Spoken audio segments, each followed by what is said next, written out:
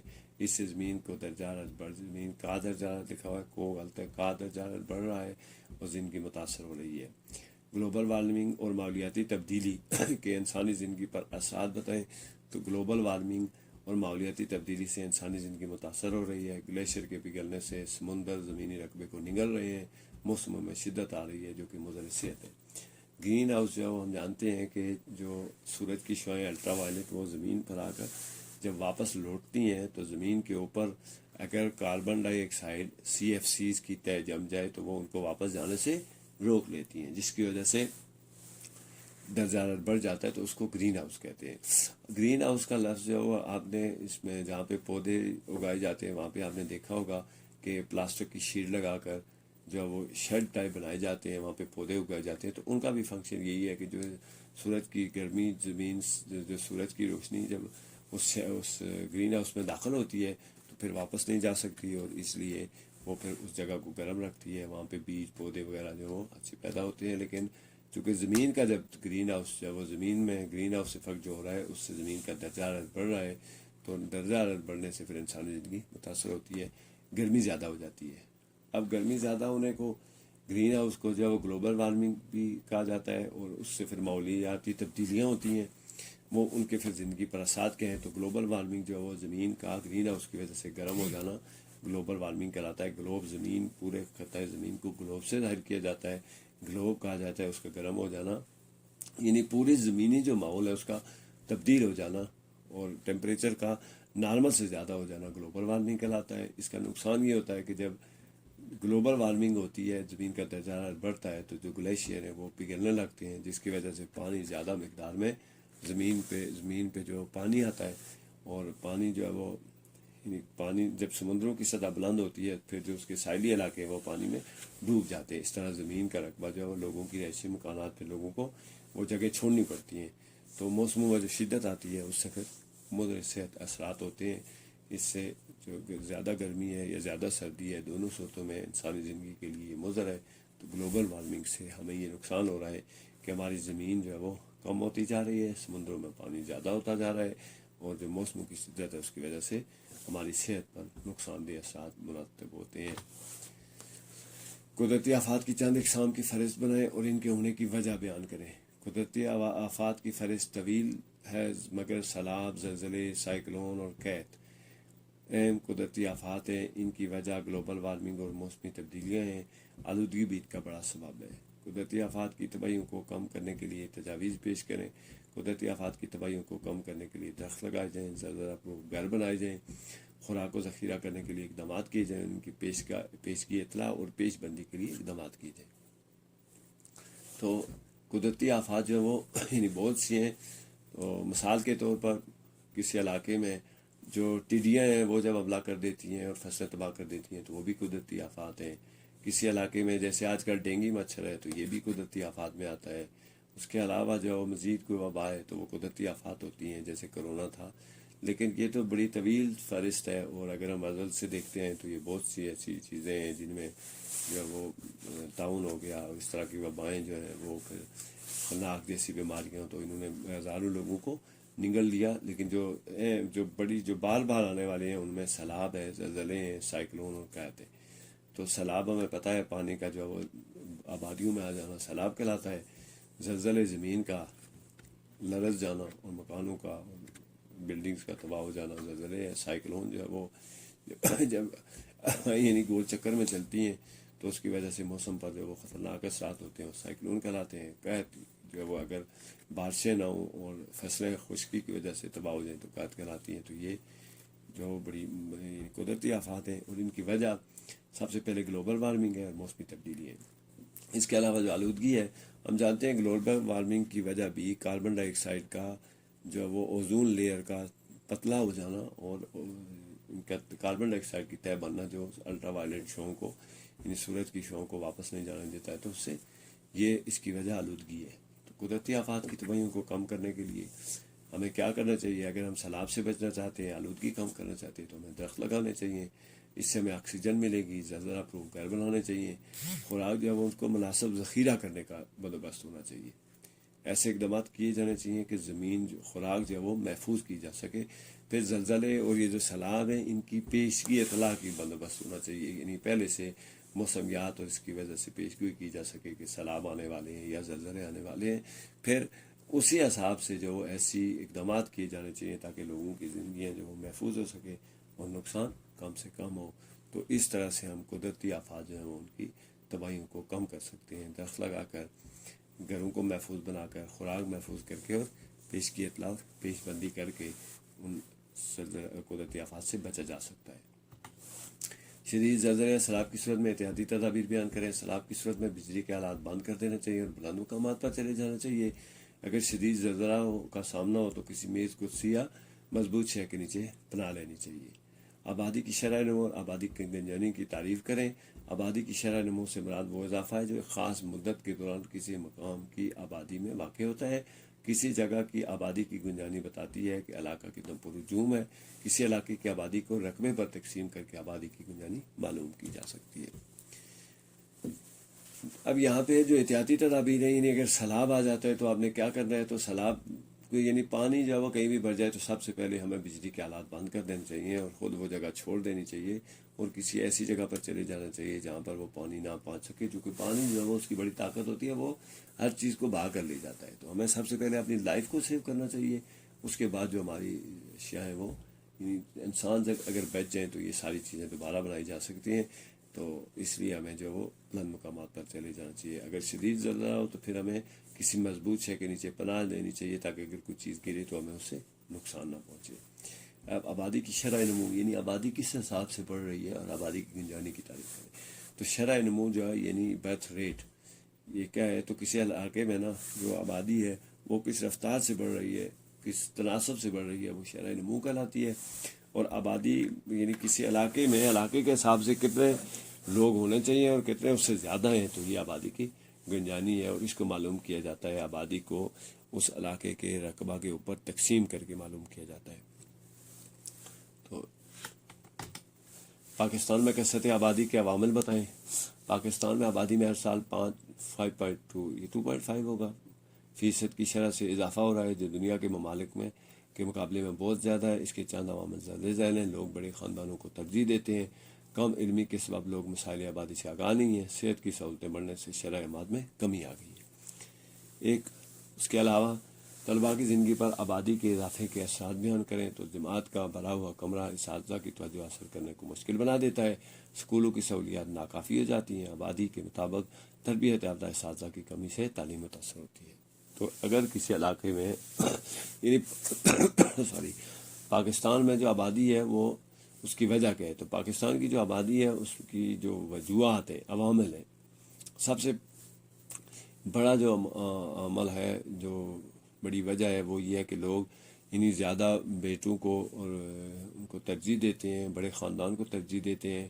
اور بیٹے جو ہے وہ ان کی زیادہ بیٹوں کو بیٹیوں کی نسبت بیٹوں کو ترجیح دی جاتی ہے.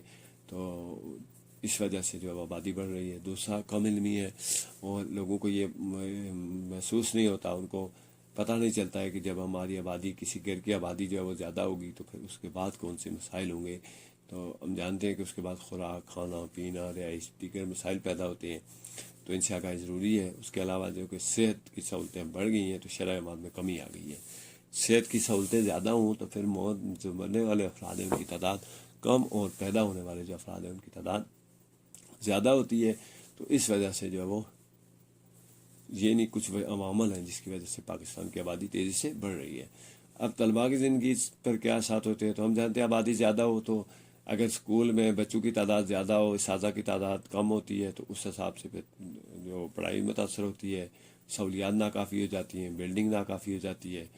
جو آبادی جو زیادہ ہو تو اس کے مطابق تربیت یافتہ جو اساتذہ ہیں ان کی کمی جو ہے تعلیم کو متاثر کرتی ہے. یعنی آبادی کے تناسب سے پھر ہمیں تعلیم یافتہ اور تربیت یافتہ لوگوں کی بھی ضرورت ہوتی ہے.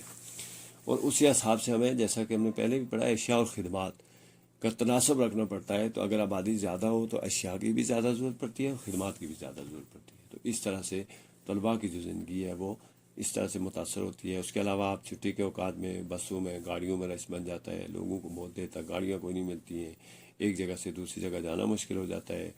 جو روڈیں ہیں، ان سڑکیں ہیں، ان پہ ہجوم بن جاتا ہے، ٹریفک جو ہے وہ رک جاتی ہے، وقت ضائع ہوتا ہے. تو یہ جو ہے وہ آبادی میں اضافے سے طلباء کی زندگی جو ہے وہ اس طرح سے متاثر ہوتی ہے. طلباء پہ یہ اثرات مرتب ہوتے ہیں. اشیاء و خدمات کی اس طرح کی تعریف کریں، معاشیت میں ان چیزوں کو جو ہماری ضروریات پوری کرتی ہیں اشیاء کہلاتی ہیں، جبکہ معاشیت میں افراد کا کام کرنے کو خدمات کہا جاتا ہے. افراد کے کا لکھا ہوا ہے، اس کے آگے میم بھی ہے، کام کرنے کو. پیدا کنندگان اور صارفین کا کردار بیان کریں. جو لوگ اشیاء و خدمات کی پیداوار کرتے ہیں پیدا کنندگان کہلاتے ہیں، اور جو لوگ ان اشیاء و خدمات کو خریدتے ہیں صارفین کہلاتے ہیں. اب اشیاء کے ہیں تو معاشیت کی جو زبان ہے اس میں ہماری زندگی کو پوری کرنے کے لیے جو ضروریات ہیں وہ اشیاء ہیں. مثال کے طور پر ہمیں رہنے کے لیے گھر چاہیے تو گھر ایک شے ہے. ہمیں پڑھنے کے لیے اسکول چاہیے، اس میں ڈیسک چاہیے تو یہ اشیاء ہیں. ہمیں سفر کرنے کے لیے گاڑیاں چاہیے تو یہ اشیاء ہیں. اب جبکہ معاشرے میں افراد کے کام کرنے کو خدمات کہتے ہیں. اب جب بلڈنگ بنانی ہوتی ہے تو گھر بنانا تو اشیاء ہے، لیکن اس کے لیے گھر بنانے کے لیے جو ہمیں لوگ چاہیے ہوتے ہیں، مستری چاہیے ہوتے ہیں، معمار چاہیے ہوتے ہیں، وہ خدمات کہلاتی ہیں. اسی طرح سے اگر ہم سفر کرنے کے لیے گاڑیاں چاہیے ہوتی ہیں تو گاڑی کا ڈرائیور، اس کے جو وہ مکینک، اس کی جو مستری ہیں وہ پھر ہمیں ان کے کام کو خدمات کہتے ہیں. تو یہ جو ہے وہ اشیاء خدمات میں فرق ہے. باقی پیدا کنندگان اور صارفین، تو وہ لوگ جو اشیاء و خدمات پیدا کرتے ہیں وہ پیدا کنندگان کہلاتے ہیں. جیسا کہ نام سے ظاہر ہے، پیدا کرنے والے کو پیدا کنندہ کہتے ہیں اور خرچ کرنے والے کو صارف کہتے ہیں. جس طرح سے اگر گندم پیدا کرنے والا کسان ہے تو وہ جو گندم پیدا کرتا ہے وہ پیدا کنندہ ہے، جبکہ اس کو گندم کو استعمال کرنے والے اور جو خود گندم پیدا کیے بغیر دوسرے کی پیدا کی گندم کو استعمال کرتے ہیں وہ صارفین کہلاتے ہیں. جس طرح سے پودے ہیں تو پودے جو وہ پیدا کنندگان ہیں، ان کے ساتھ پھل لگتے ہیں، ان کے ساتھ پتے لگتے ہیں. اب جانور ان کو استعمال کرتے ہیں، ہم ان کو بطور سبزیاں استعمال کرتے ہیں. تو پودے جو وہ پیدا کنندگان ہیں اور ہم صارفین ہیں. تو یہ جو وہ یعنی جو جاندار اشیاء ہیں ان کے دو رول ہوتے ہیں، پیدا کنندگان بھی ہوتے ہیں اور صارفین بھی ہوتے ہیں. تو پیدا کرنے والے کو پیدا کنندگان اور خرچ کرنے والے کو صارف کہتے ہیں. سرکاری اور نجی اشیاء اور خدمات کے درمیان فرق بتائیں. نجی اشیاء و خدمات نجی کاروباری افراد یا کمپنیوں کی طرف سے عوام کے لیے مہیا کی جاتی ہیں. سرکاری اشیاء و خدمات حکومت کی طرف سے تمام لوگوں کو فائدے کے لیے بلا تفریق پیش کی جاتی ہیں. افراط زر اور قلت کی تعریف کریں، ان کی اقسام بتائیں. اشیاء و خدمات کی قیمتوں میں مسلسل اضافے کی شرح کو افراط زر کہتے ہیں. جب کسی چیز کی کسی علاقے میں بالکل تفصیل بند ہو جائے تو اسے قلت کہتے ہیں. تو سرکاری اور نجی، یعنی جو دو لفظ ہیں سرکاری اور نجی، آگے اشیاء و خدمات کی تو وہی تعریف ہے. تو نجی جو ہے وہ اگر نجی کمپنی یا کوئی فرد واحد یا کچھ افراد کا گروہ اگر آپ کو کوئی اشیاء و خدمات فراہم کرتے ہیں تو وہ نجی اشیاء و خدمات کہلاتی ہیں. اب اگر وہی چیز جو ہے وہ آپ کو مہیا کرنے والی گورنمنٹ ہے، سرکار ہے، ٹھیک ہے، کسی ملک کی حکومت ہے، اس کے نمائندے ہیں، حکومتی تو اہلکار ہیں، تو وہ پھر سرکاری کہلاتی ہیں. اب نجی جو ہے وہ اس پہ لوگوں کی اجارہ داری ہوتی ہے، لیکن حکومت جو ہے وہ بلا تفریق جو اشیاء مہیا کرتی ہے، جیسے کہ اسپتال بناتی ہے تاکہ سارے لوگوں کا علاج ہو سکے، اسکول بناتی ہے تاکہ لوگ تعلیم حاصل کر سکیں. تو یہ جو ہے وہ بلا تفریق سرکاری اشیاء اور خدمات کہلاتی ہیں. اب افراط زر اور قلت، اگر کسی جگہ پہ قیمتوں میں مسلسل اضافہ ہو رہا ہو تو اس کی شرح کو افراط زر کہتے ہیں. جبکہ اگر کسی علاقے میں کوئی چیز بالکل ہی ختم ہو جائے، یعنی بالکل وہ ملے ہی نہ، تو اس کی قلت ہوتی ہے. اور یہ ہمیں مختلف اوقات میں مختلف چیزوں قیمتوں کا اضافہ تو خیر ہمارے ملک میں جو ہے وہ یہ تسلسل سے چلا آ رہا ہے، اور افراط زر کا تو ہم بہت عرصہ سے شکار ہیں، لیکن یہ ہے کہ یہ جو قلت ہے اس کا بھی ہم شکار رہتے ہیں۔ مثال کے طور پر آپ نے دیکھا ہوگا کہ کبھی ٹماٹر جو وہ مہنگے ہو جاتے ہیں اور وہ مارکیٹ میں کم ملتے ہیں تو ان کی جو وہ قلت ہو جاتی ہے، یا اس کے علاوہ باقی بھی اشیاء و ضروریات ہیں تو ان کی کمی جو ہے وہ یا ان کا بالکل ختم ہو جانا قلت کہلاتا ہے۔ ٹیکس کی اہمیت: حکومت کو اشیاء و خدمات کی فراہمی کے لیے سرمایہ کی ضرورت ہوتی ہے۔ دیگر ذرائع کے علاوہ ٹیکس کے ذریعے حکومت کے پاس سرمایہ جمع ہوتا ہے تاکہ وہ اشیاء و خدمات فراہم کر سکیں۔ کسی حکومت کو عالمی بینک سے قرضہ لینے کی ضرورت کیوں پیش آتی ہے؟ حکومت کو معاشی منصوبہ جات کی تکمیل کے لیے جس سرمایہ کی ضرورت ہوتی ہے، جب وہ پورا نہ ہو تو حکومت کسی عالمی مالی ادارے یا عالمی بینک سے قرضہ لے کر یہ سرمایہ فراہم کرتی ہے۔ ٹیکس کیا ہے؟ تو ٹیکس جو ہے وہ اشیاء و خدمات کی فراہمی کے لیے یا اشیاء و خدمات کے اوپر جب وہ لوگوں کو فراہم کی جاتی ہیں تو گورنمنٹ کی طرف سے کچھ ان کے اوپر محصولات لگائے جاتے ہیں، وہ محصولات ٹیکس کہلاتے ہیں۔ ان کا فائدہ کیا ہے، اس کی اہمیت کیا ہے کہ کسی بھی آبادی کو اشیاء و خدمات کی فراہم کرنے کے لیے کچھ اخراجات ہوتے ہیں، ان اخراجات کو پورا کرنے کے لیے سرمایہ کی، پیسے کی ضرورت ہوتی ہے۔ تو اگر جو وہ پیسے نہیں ہوں گے تو اشیاء و خدمات فراہم نہیں ہوں گی، اور اگر اشیاء و خدمات فراہم نہیں ہوں گی تو لوگوں کی زندگیاں مشکل ہو جائیں گی۔ تو اس لیے ان اشیاء و خدمات کی فراہمی کے لیے حکومت جو محصولات لگاتی ہے اور ان سے سرمایہ اکٹھا کرتی ہے اور پھر ان سرمایہ سے ہمیں اشیاء و خدمات فراہم کرتی ہے، تو یہ جو ہے وہ ٹیکس کہتے ہیں اس کو، اور ٹیکس کی یہی اہمیت ہے کہ اس سے سرمایہ اکٹھا ہوتا ہے اور اشیاء و خدمات پوری ہوتی ہیں۔ اب قرضہ لینے کی ضرورت کیوں پڑتی ہے؟ تو جب معاشی منصوبہ جات کی تکمیل کے لیے سرمایہ کی ضرورت ہوتی ہے۔ اگر ملک میں ٹیکس لگا کر بھی ہمارے پاس اتنے پیسے جمع نہ ہوں کہ ہم لوگوں کو اشیاء و خدمات جو وہ فراہم کر سکیں، تو پھر ہمیں کسی دوسرے عالمی مالیاتی ادارے سے یا عالمی بینک سے قرضہ لینا پڑتا ہے۔ ہمیں اس سرمایہ کا جو ہمیں ضرورت ہوتی ہے، کسی فرد کو، کسی آبادی کو اشیاء و خدمات فراہم کرنے کی، ان کی ضروریات پوری کرنے کے لیے کچھ چیزوں کی ضرورت ہوتی ہے جن کو خریدنے کے لیے ہمیں پیسے چاہیے ہوتے ہیں۔ تو اگر وہ پیسے ہمارے پاس پورے نہ ہوں تو پھر ہم وہ اشیاء و خدمات جو وہ عالمی اداروں سے اور عالمی بینک سے قرضہ لیتے ہیں اور یہ سرمایہ پورا کرتے ہیں اور پھر اس کے ذریعے اشیاء و خدمات فراہم کرتے ہیں۔ تجارت، درآمدات اور برآمدات کی اصطلاحات کو بیان کریں۔ دوسرے ممالک سے اشیاء و خدمات کی خرید و فروخت تجارت کہلاتی ہے۔ جب دیگر ممالک سے اشیاء و خدمات خریدتے ہیں تو اسے درآمدات کہتے ہیں۔ جب ممالک اپنی اضافی پیداوار و خدمات بیرونی ممالک کو فروخت کرتے ہیں تو انہیں برآمدات کہتے ہیں۔ پاکستان کی ترقی میں بین الاقوامی تجارت کی اہمیت بیان کریں۔ دوسرے ممالک سے اشیاء و خدمات خرید و فروخت کرنا بین الاقوامی تجارت کہلاتی ہے۔ پاکستان کی ترقی میں اس تجارت کا کردار بہت اہم ہے، اس کے ذریعے سے اس کی صنعت اور آبادی کی ضروریات پوری ہو سکتی ہیں۔ تو تجارت جو ہے وہ یعنی دوسرے ممالک سے، یہ بین الاقوامی تجارت کی بات ہے، دوسرے ممالک سے اشیاء و خدمات کی خرید و فروخت تجارت کہلاتی ہے۔ خرید و فروخت جو ہے وہ افراد کی آپس میں ہو یا ممالک کی آپس میں ہو، وہ تجارت ہی کہلاتی ہے۔ لیکن اگر ہم ممالک کی آپس میں کرتے ہیں تو وہ پھر بین الاقوامی تجارت کہلاتی ہے، یعنی قوموں کے درمیان تجارت، ممالک کے درمیان تجارت۔ تو جب ہم جو وہ خدمات خریدتے ہیں کسی ملک سے، اشیاء خرید کر لاتے ہیں، خدمات خرید کر لاتے ہیں تو درآمدات ہوتی ہیں۔ لیکن جب ہم اپنی اشیاء اور اپنی خدمات کسی دوسرے ملک کو فراہم کرتے ہیں تو وہ پھر ہماری برآمدات کہلاتی ہیں۔ اب پاکستان کی ترقی میں بین الاقوامی تجارت کی کیا اہمیت ہے؟ تو دوسرے ممالک سے اشیاء و خدمات دوسرے وہی جو تجارت ہے جب ممالک کے درمیان ہو، خرید و فروخت ہو، تو بین الاقوامی تجارت کہلاتی ہے۔ تو اس کا بڑا اہم کردار ہے اور یہ صنعت اور آبادی کی ضروریات پوری ہوتی ہیں۔ اور ہم دیکھتے ہیں کہ بہت سی ایسی اشیاء ہیں جو ہمارے ملک میں پیدا نہیں ہوتی ہیں، جیسے ہماری گاڑیاں ہیں اور اس کے علاوہ پرزہ جات ہیں، تو دیگر جو ہے وہ بہت سی جیسے کمپیوٹر ایکسیسریز ہیں، ہمارے موبائل فون ہیں، تو یہ پاکستان کے اندر کم بنائے جاتے ہیں یا ان کی کوالٹی جو ہے وہ نہیں ہوتی جس کی ہمیں ضرورت ہوتی ہے۔ تو اس لیے یہ چیزیں ہمیں پھر دوسرے ممالک سے لینی پڑتی ہیں، اور یہ چیزیں پھر ہمارے ملک میں جو ہے وہ سرمایہ کو، ہمارا سرمایہ خرچ، جب ہم کسی ملک کو اشیاء فروخت کرتے ہیں تو ہمیں سرمایہ آتا ہے، اور اسی سرمایہ سے پھر ہمیں ضروریات پورے کرنے کے لیے ہم اشیاء و خدمات لیتے ہیں۔ شہروں و دیہاتوں میں کے خاص ذرائع آمد کی فہرست بنائیں۔ تو نقل و حرکت کے لیے جو ذرائع استعمال ہوتے ہیں انہیں ذرائع آمد کہا جاتا ہے، مثلاً گاڑیاں، موٹر سائیکل، وین، ٹرک، کار، ہوائی جہاز اور بحری جہاز، یہ ذرائع آمد رفت ہیں۔ اور شہروں کے یہ تقریباً سارے جو ہیں وہ ایک ہی طرح کے ہیں۔ مثال کے طور پر ہوائی جہاز اور جو بحری جہاز ہیں یہ پھر شہروں میں ہو سکتے ہیں، دیہاتوں میں نہیں ہوتے۔ باقی گاڑیاں، موٹر سائیکل، ٹرک وغیرہ جو ہیں یہ شہروں اور دیہاتوں میں مشترکہ جو ہے وہ ذرائع آمد و رفت ہیں۔ پاکستان کے چند ذرائع آمد و رفت کی نشاندہی کریں۔ نقل و حرکت کے لیے جو ذرائع استعمال ہوتے ہیں انہیں ذرائع آمد و رفت کہا جاتا ہے، مثلاً گاڑیاں، موٹر سائیکل، وین، ٹرک، کار، ہوائی جہاز۔ پاکستان کے جو ذرائع آمد و رفت ہیں وہ یہی ہیں۔ کون کون سے ہیں؟ گاڑیاں ہیں، موٹر سائیکل ہیں، وین ہیں، ٹرک ہیں، اور اس کے علاوہ بحری جہاز ہیں، ہوائی جہاز ہیں۔ تو یہ پاکستان کے بھی ہیں اور شہروں اور دیہاتوں کے بھی یہی ذرائع آمد و رفت ہیں۔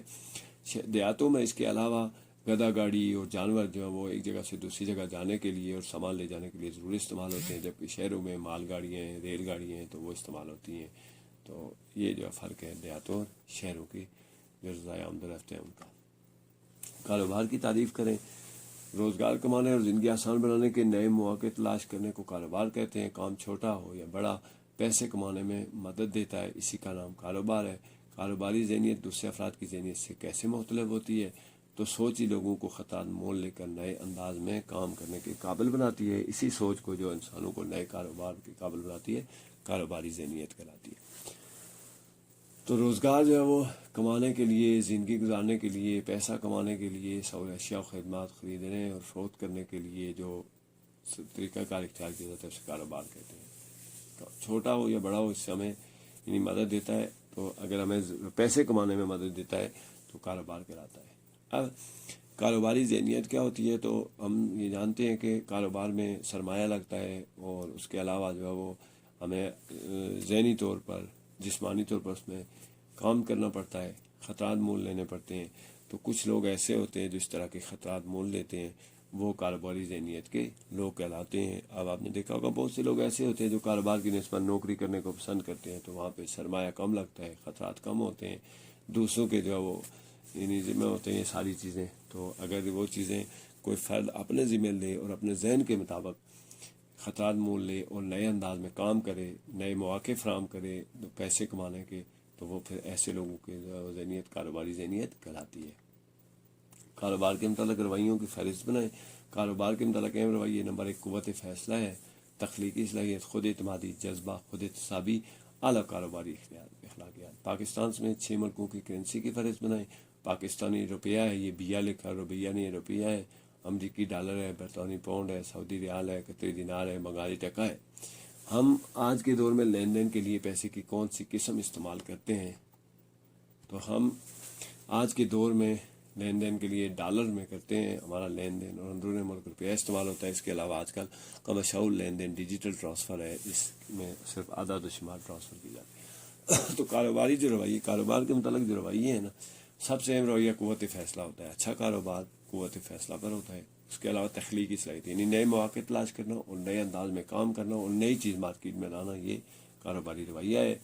خود اعتمادی، اپنے اوپر اعتماد رکھنا۔ پھر ایک جذبہ ہوتا ہے، صرف جذبہ اپنے لیے نہیں ہوتا بلکہ ملک کے لیے، لوگوں کے لیے ان کی خدمات کے فراہم کرنا اور ملک کے فائدے کے لیے کام کرنا بھی جذبہ ہے۔ خود احتسابی مطلب اپنے آپ کا جائزہ لیتے رہنا۔ اور اعلیٰ کاروباری اخلاقیات، سچائی کے اوپر، ایمانداری کے اوپر جو کاروبار کیا جاتا ہے وہ اعلیٰ کاروباری اخلاقیات ہوتے ہیں۔ پاکستان میں 6 ملکوں کی کرنسیوں کے فہرست بنائیں۔ تو ہم جانتے ہیں کہ پاکستانی کرنسی کو روپیہ کہتے ہیں، امریکی کرنسی کو ڈالر کہتے ہیں، برطانیہ میں پاؤنڈ اسٹرلنگ یا پاؤنڈ جو ہے وہ ان کا کرنسی ہے، سعودیہ میں ریال ہے، اور قطر میں دینار ہے، بنگال میں ٹکا ہے۔ تو یہ کچھ نام ہیں جو کرنسیوں کے ہیں۔ تو آج کل کے دور میں ہم کیسے کرتے ہیں؟ تو آج کل جو ہے وہ ڈالر میں ہوتا ہے بین الاقوامی تجارت، اس کے علاوہ ملک کے اندر روپیہ استعمال ہوتا ہے۔ سب سے مشہور آج کل جو ہے وہ ڈیجیٹل ٹرانسفر ہے، یعنی جس میں صرف اعداد و شمار ٹرانسفر کیے جاتے ہیں، پیسے ٹرانسفر نہیں ہوتے، نہ اپنے نوٹ رکھنے ہوتے ہیں تھیلے میں ڈال کے ایک جگہ سے دوسری جگہ لے جانے ہوتے ہیں، بلکہ ان پیسوں کے اعداد و شمار کو ایک جگہ سے دوسری جگہ منتقل کر دینا جو ہے وہ ڈیجیٹل ٹرانسفر کہلاتا ہے۔ تو یہ ایک مشہور جو ہے وہ لین دین کی ایک قسم ہے۔ آج کل لوگوں کی زندگی اور کاروبار میں پیسے کے کردار کو واضح کریں۔ تو کاروبار کے سب سے زیادہ سرمایہ لگتا ہے، منافع حاصل ہوتا ہے، کاروبار سے لوگ سب سے زیادہ پیسے کماتے ہیں اور وہ لوگ باقی لوگوں کی نسبت خوشحال ہوتے ہیں۔ تو کاروبار کا فائدہ کیا ہے کہ اس میں سرمایہ بھی لگتا ہے لیکن منافع بھی زیادہ ہوتا ہے۔ تو کاروباری جو لوگ ہوتے ہیں ان کے پاس پیسے زیادہ ہوتے ہیں، وہ دوسرے لوگوں کی نسبت خوشحال ہوتے ہیں، اور وہ دوسرے لوگوں کی نسبت یعنی ملک کی ترقی میں ان کا کردار بھی اہم ہوتا ہے۔ اب بینکاری کے نظام میں بینک دولت پاکستان کا کیا کردار ہے؟ بینک دولت پاکستان کو اسٹیٹ بینک کہتے ہیں۔ تو اسٹیٹ بینک کا کردار یہ ہے کہ یہ پاکستان کی مرکزی بینک ہے، اس کو مرکزی حیثیت حاصل ہے، یہ ہمارے ملک کے تمام مالی معاملات کو کنٹرول کرتا ہے، روپے کے بھاؤ کو کنٹرول کرتا ہے، پرانے نوٹ ختم کرتا ہے، نئے نوٹ جاری کرتا ہے، اور اگر ضرورت پڑے تو ضرورت پڑنے کے لیے جو ہے وہ نئے نوٹ جو جاری کیے جاتے ہیں ان کی منظوری دیتا ہے، اور ان کے ذریعے نئے نوٹ جو ہیں وہ چھاپے جاتے ہیں۔ تو یہ بینک دولت پاکستان یا اسٹیٹ بینک آف پاکستان کا یہ کردار ہے پاکستان کے مالی معاملات میں، اس کو مرکزی حیثیت حاصل ہے اور یہ مرکزی مقام رکھتا ہے۔ SST کلاس 4 ایک گلوب نقشے سے کس طرح مختلف ہوتا ہے؟ نقشہ پوری دنیا، پوری زمین یا اس کے کسی ایک حصے کو ہموار سطح پر دکھانے کا نام ہے۔ نقشہ تمام بر اعظموں اور بحروں کو بھی دکھا سکتا ہے، یا یہ صرف ایک ہی ملک کو دکھا سکتا ہے۔ اس کی نسبت گلوب پر ساری دنیا کو دکھایا جاتا ہے۔ فرق صرف اتنا ہے کہ گلوب ایک گول کی طرح ہوتا ہے، زمین کا ماڈل ایک گیند کی شکل میں دکھانے کو گلوب کہتے ہیں۔ اس کے ذریعے طول بلد، عرض بلد اور قطبین کو دیکھا جا سکتا ہے۔ نقشے میں علامتیں کیوں استعمال ہوتی ہیں؟ نقشے پر جگہوں کو واضح کرنے کے لیے علامات کو استعمال کیا جاتا ہے۔ کچھ نقشوں پر علامات حقیقی اشیاء جیسی بنائی جاتی ہیں۔ مثال کے طور پر دریا، پل اور پٹلی کو علامات کے ذریعے واضح طور پر پہچان لیا جاتا ہے۔ اس کے علاوہ گول چھوٹا دائرہ قصبہ، چھوٹا چکور شہر اور لکیریں سرحد کو ظاہر کرتی ہیں۔ نقشے پر علامات کا استعمال واضح پہچان کے لیے کیا جاتا ہے۔ اس کے بغیر نقشے کو سمجھنا مشکل ہے اور اس کا مقصد ختم ہو جاتا ہے۔ تو یہ ہم نے یہاں پر نقشہ اور گلوب دونوں میں فرق سمجھنا ہے۔ تو نقشہ جو ہے وہ سیدھی ہموار سطح پر، یعنی جیسے چارٹ کے اوپر مختلف علاقوں کو اگر دکھایا جائے تو وہ نقشہ کہلاتا ہے، اور نقشے کے ذریعے ہم بر اعظم پوری دنیا بھی دکھا سکتے ہیں، اور اس کے علاوہ ہم اس میں کسی ایک شہر کو، کسی ایک ملک کو بھی نقشے پر دکھا سکتے ہیں۔ لیکن اگر ہم اسی شہر کو یا اسی زمین کو اگر ہم گول گیند کے اوپر یا گیند کی شکل کے ایک اس کے اوپر گلوب کی شکل میں، اسے گلوب کہتے ہیں، دکھائیں گے تو وہ گلوب کہلائے گا۔ گلوب میں چونکہ وہ گول گیند کی شکل کا ہوتا ہے تو گھما کر قطبین اور طول بلد اور عرض بلد کو دیکھا جا سکتا ہے۔ علامتوں کا استعمال جو ہے، علامتوں کے ذریعے نقشے کے اوپر دکھایا جاتا ہے کہ کون سی چیز اور کون سی جگہ کہاں پر موجود ہے۔ مثال کے طور پر دریا کا اگر نشان بنا ہوا ہے تو وہ دریا کے لیے ہے، اگر پل کے اوپر پل کا نشان بنا ہو تو پل کو ظاہر کرتا ہے۔ ریل کی پٹری کو واضح طور پر ریل کی پٹری کی طرح دکھایا جاتا ہے۔ اس کے علاوہ گول دائرہ جو ہے قصبے کو ظاہر کرتا ہے، چھوٹا چکور شہر کو، اور لکیریں سرحد کو ظاہر کرتی ہیں۔ تو اس طرح سے جو وہ آپ آسانی سے جو وہ ان چیزوں کو دیکھ سکتے ہیں۔ علامات کے ذریعے ہم سمجھ سکتے ہیں کہ کون سی چیز کہاں پر موجود ہے، اور کہاں پہ شہر کو ظاہر کیا گیا ہے، اور کہاں پر جو دیہات ہے، قصبہ ہے، اس کو ظاہر کیا گیا ہے، اور سرحد کہاں پر ہے۔ تو اس طرح سے نقشے پر علامات تیار کی جاتی ہیں اور دکھائی جاتی ہیں۔ تو نقشے کو پیمانے پر کیوں تیار کیا جاتا ہے؟ کیونکہ یہ ممکن نہیں ہے کہ نقشے پر ہر ایک چیز کو اس کے اصل ناپ کے مطابق بنایا جائے یا بنائی جائے۔ نقشے میں ہر چیز زمین کے مقابلے میں کئی گنا چھوٹی بنائی جاتی ہے۔ اگر اصل کے مطابق بنائیں تو زمین سے کئی گنا بڑا نقشہ تیار ہوگا۔ اس کے لیے نقشے پر ایک پیمانہ مقرر کر کے اشیاء کی ڈرائنگ کی جاتی ہے۔ اس کو اسکیل ڈرائنگ بھی کہتے ہیں۔ اسکیل ڈرائنگ کے لیے کسی پیمانے کی ضرورت ہوتی ہے، اور اس کے لیے تمام نقشہ ایک پیمانے پر بنائے جاتے ہیں جو قاری کو اس کو سمجھنے میں مدد دیتے ہیں۔ دنیا کے بر اعظموں اور بحروں کے نام لکھیں۔ بر اعظم نقشے پر موجود زمین کے ٹکڑے کو بر اعظم کہتے ہیں۔ ایشیا، یورپ، شمالی امریکہ، جنوبی امریکہ، افریقہ، آسٹریلیا اور انٹارکٹیکا دنیا کے 7 بڑے بر اعظم ہیں۔ پانی کے بڑے خطے کو یا قطع کو جو ہے وہ بحر کہتے ہیں، جیسے بحر ہند، بحر یوکینوس، بحر الکاہل اور بحر آرکٹک اور بحر جنوبی، یہ جو دنیا کے بڑے بڑے بحر ہیں۔ تو یہاں پر ان نقشے پر جو ہے وہ پیمانے کی ضرورت کیوں پڑتی ہے؟ تو یقیناً اگر ہم ایک سکول کو یا ایک بلڈنگ کو ظاہر کرتے ہیں جو کئی فٹ پر بنی ہوتی ہے، اگر ہم کئی فٹ کے مطابق نقشہ بنائیں تو اس کے لیے ہمیں بہت بڑے کاغذ کی ضرورت ہوتی ہے، اور اس کو بنانے کے لیے ہمیں پھر بہت بڑی جگہ چاہیے ہوتی ہے۔ تو ایسا نہیں ہوتا۔ اس طرح سے کسی بھی نقشے پر ایک پیمانہ رکھا جاتا ہے جس میں شاید کئی میلوں کو جو ہے وہ کئی سینٹی میٹر میں دکھایا جائے۔ یا اس سے بھی کم یا اس سے بھی زیادہ. تو اس لیے نقشہ جو ہے وہ اسکیل ڈرائنگ کے مطابق بنایا جاتا ہے. ایک اسکیل مقرر کر کے اس کے مطابق اشیاء بنائی جاتی ہیں. ان کے درمیان کا فاصلہ جو ہے وہ بھی ایک اسکیل کے مطابق ہوتا ہے، جس سے ہمیں پتہ چلتا ہے. اور جو پیمانہ مقرر کیا جاتا ہے جب ہمیں وہ معلوم ہوتا ہے تو ہمیں پتہ چل جاتا ہے کہ کون سا دریا جو ہے وہ کون سی بلڈنگ سے یا کون سی ریلوے لائن کون سی بلڈنگ سے کتنے فاصلے پر موجود ہے. تو قاری کو اس کو سمجھنے میں آسانی ہوتی ہے. اب بر اعظم جو ہے وہ جیسا کہ ہمیں اس کے میننگ سے پتہ چلتا ہے، بر کہتے ہیں خشکی کو اور اعظم کہتے ہیں بڑے کو. تو بر اعظم کا مطلب ہوتا ہے خشکی کا بڑا ٹکڑا، خشکی کا ایک بڑا قطع. اور ایک بر اعظم میں بہت سے ممالک شامل ہو سکتے ہیں. تو دنیا کے جو بر اعظم ہیں وہ 7 ہیں، جن میں ایشیا جو ہے وہ دنیا کا سب سے بڑا بر اعظم ہے. اس کے علاوہ یورپ ہے، شمالی امریکہ، جنوبی امریکہ، افریقہ، آسٹریلیا اور انٹارکٹیکا. تو یہ دنیا کے 7 بڑے بر اعظم ہیں. اسی طرح جس طرح بر اعظم جو ہے وہ یعنی بڑے زمین کے قطعے کو ظاہر کرتا ہے، ٹکڑے کو ظاہر کرتا ہے، اسی طرح بحر پانی کے بڑے خطے کو یا بڑے قطع کو ظاہر کرتا ہے. جہاں پہ نقشے کے اوپر پانی کو ظاہر کیا جاتا ہے تو اسے بحر کے ذریعے یعنی اس کی جو ہے وہ اس کے حجم کے مطابق اسے بحر کہتے ہیں. تو بحر سے جو چھوٹا ہوتا ہے اسے بحیرہ کہتے ہیں. بحیرہ میں کم پانی والے جو قطعے ہیں ان کو شامل کیا جاتا ہے. تو دنیا کے جو بڑے بڑے بحر ہیں وہ بحر ہند ہے، بحر اوکینوس ہے، بحر الکائل ہے، بحر آرکٹک اور بحر جنوبی. یہ دنیا کے بڑے بحر ہیں. اپنے صوبے کے تمام طبعی خواص لکھیں. پنجاب میں سطح پٹفار ہے. اس کے جنوبی علاقے میں نمک کے ذخائر موجود ہیں جن کے جنوب میں میدانی علاقہ شروع ہو جاتا ہے. کو مالیہ کا بلند پہاڑی سلسلہ پنجاب میں سے گزرتا ہے اور دریائے سندھ اپنے معاون دریاؤں کے ساتھ پنجاب کے میدانی علاقے کو زرخیز بناتا ہوا گزرتا ہے. اس صوبے کا جنوب مشرق حصہ خشک ہے اور چولستان کا صحرا کے نام سے جانا جاتا ہے. دریائے سندھ کے معاون دریاؤں کے نام لکھیں. دریائے سندھ ہمالیہ کے پہاڑوں سے شروع ہوتا ہے اور سندھ اور پنجاب کے میدانی علاقوں کو زرخیز بناتا ہوا گزرتا ہے. پنجاب میں اس کے معاون دریا جیلم، چناب، راوی، ستلج اس میں شامل ہوتے ہیں. یہ اس کے معاون دریا کہلاتے ہیں. اور سندھ کا میدانی علاقہ جہاں دریائے سندھ بہتا ہے سندھ کا نشیبی علاقے کہلاتے ہیں. تو چونکہ یہاں پہ اپنے صوبے کا ذکر ہے تو یہاں پہ ہم جو ہے وہ چونکہ ہم پنجاب میں رہتے ہیں تو پنجاب کا ذکر کریں گے. اگر ہم سندھ میں رہتے ہوں تو سندھ کا ذکر کریں گے. اگر ہم KPK میں خیبر پختونخوا میں ہوں تو وہاں کا ذکر کریں گے.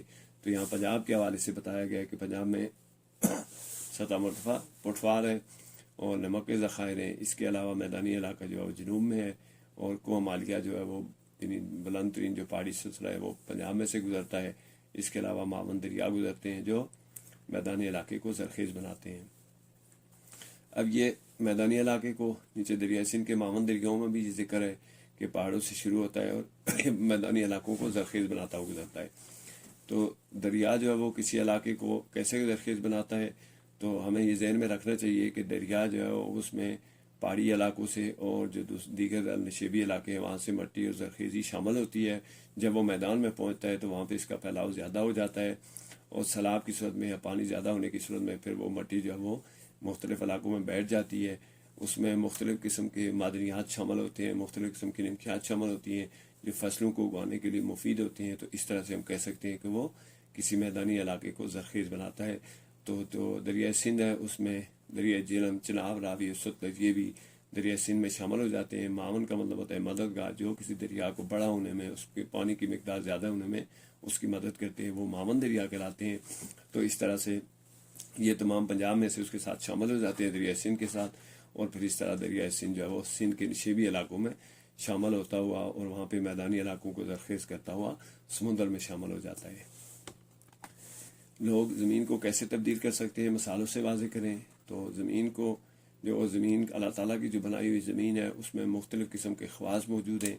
تو تمام علاقے ایک جیسے نہیں ہوتے لیکن ہم ان کو تبدیل کر سکتے ہیں. یعنی کسی پہاڑی علاقے کو ہم اگر اس کو میدان میں تبدیل کریں یا چھوٹے چھوٹے میدانوں میں تبدیل کریں تو اس طرح سے ہم وہاں پہ فصلیں اگا سکتے ہیں اور اس طرح لوگ زمین کو کاشت نہ کر کے اس کو بنجر بنا سکتے ہیں. یعنی لوگ جو ہے زمین کو تبدیل کیسے کر سکتے ہیں تو فصلیں اگا کر اس کو فائدہ مند بنا سکتے ہیں یا پھر اس کو چھوڑ کر ہم بنجر بنا سکتے ہیں. اس کے علاوہ لوگ مکانات تعمیر کرنے کے لیے درخت کاٹ کر اس کو بنجر بنا سکتے ہیں اور زرخیز علاقے کو آلودگی پھیلا کر خراب بھی کر سکتے ہیں. بس لوگ ہی زمین کو فائدہ مند بنا سکتے ہیں اور اس کو بنجر اور بیکار بھی بنا سکتے ہیں. تو اگر ہم نے یہ دیکھنا ہے تو زمین کی جو زرخیزی ہے اس کو جو لوگ ہیں وہاں کے رہنے والے ہیں وہ کم بھی کر سکتے ہیں اور بڑھا بھی سکتے ہیں. اگر ہم اس کو مفید انداز میں استعمال کریں گے تو ہم اس کی زرخیزی کو بڑھائیں گے، اور اگر ہم اس کو مفید استعمال میں نہیں کریں گے، کاشتکاری نہیں کریں گے، درخت کاٹ لیں گے، مکانات تعمیر کر لیں گے اور آلودگی پھیلا دیں گے، تو وہی جو زمین ہے وہ ہمارے لیے بنجر اور بیکار ہو سکتی ہے. موسم اور آب و ہوا کی تعریف کریں اور ان میں فرق بیان کریں. کسی علاقے کی قلیل مدت کے لیے درجہ حرارت اور گرمی سردی کی حالت موسم کہلاتی ہے، جبکہ یہی حالت اگر طویل عرصہ کے لیے کسی علاقے میں موجود ہو تو اس کیفیت کو آب و ہوا کہتے ہیں. یعنی موسم جو ہے وہ قلیل کہتے ہیں تھوڑے عرصے کے لیے، تو تھوڑے عرصے کے لیے جو کسی علاقے کا درجہ حرارت یا گرمی سردی ہے وہ موسم کہلاتا ہے. اور موسم جو ہے وہ کسی علاقے میں تبدیل ہوتے رہتے ہیں، لیکن جو آب و ہوا ہے وہ کسی عرصے کی طویل کیفیت کا نام ہوتا ہے. تو اسے طویل یعنی زیادہ عرصہ تک اگر آب و ہوا گرمی سردی رہتی ہے تو اسے اس کیفیت کو آب و ہوا کا نام دیا جاتا ہے. مثال کے طور پر میدانی علاقے جو ہیں وہ ان میں کبھی گرمی ہوتی ہے، سردیوں میں سردی ہوتی ہے، موسم تبدیل ہوتا رہتا ہے. قلیل مدت کے لیے سردی بھی ہو سکتی ہے، گرمی بھی ہو سکتی ہے، بارشیں بھی ہو سکتی ہیں. تو قلیل مدت کے لیے جو صورتحال ہے وہ موسم کہلاتی ہے.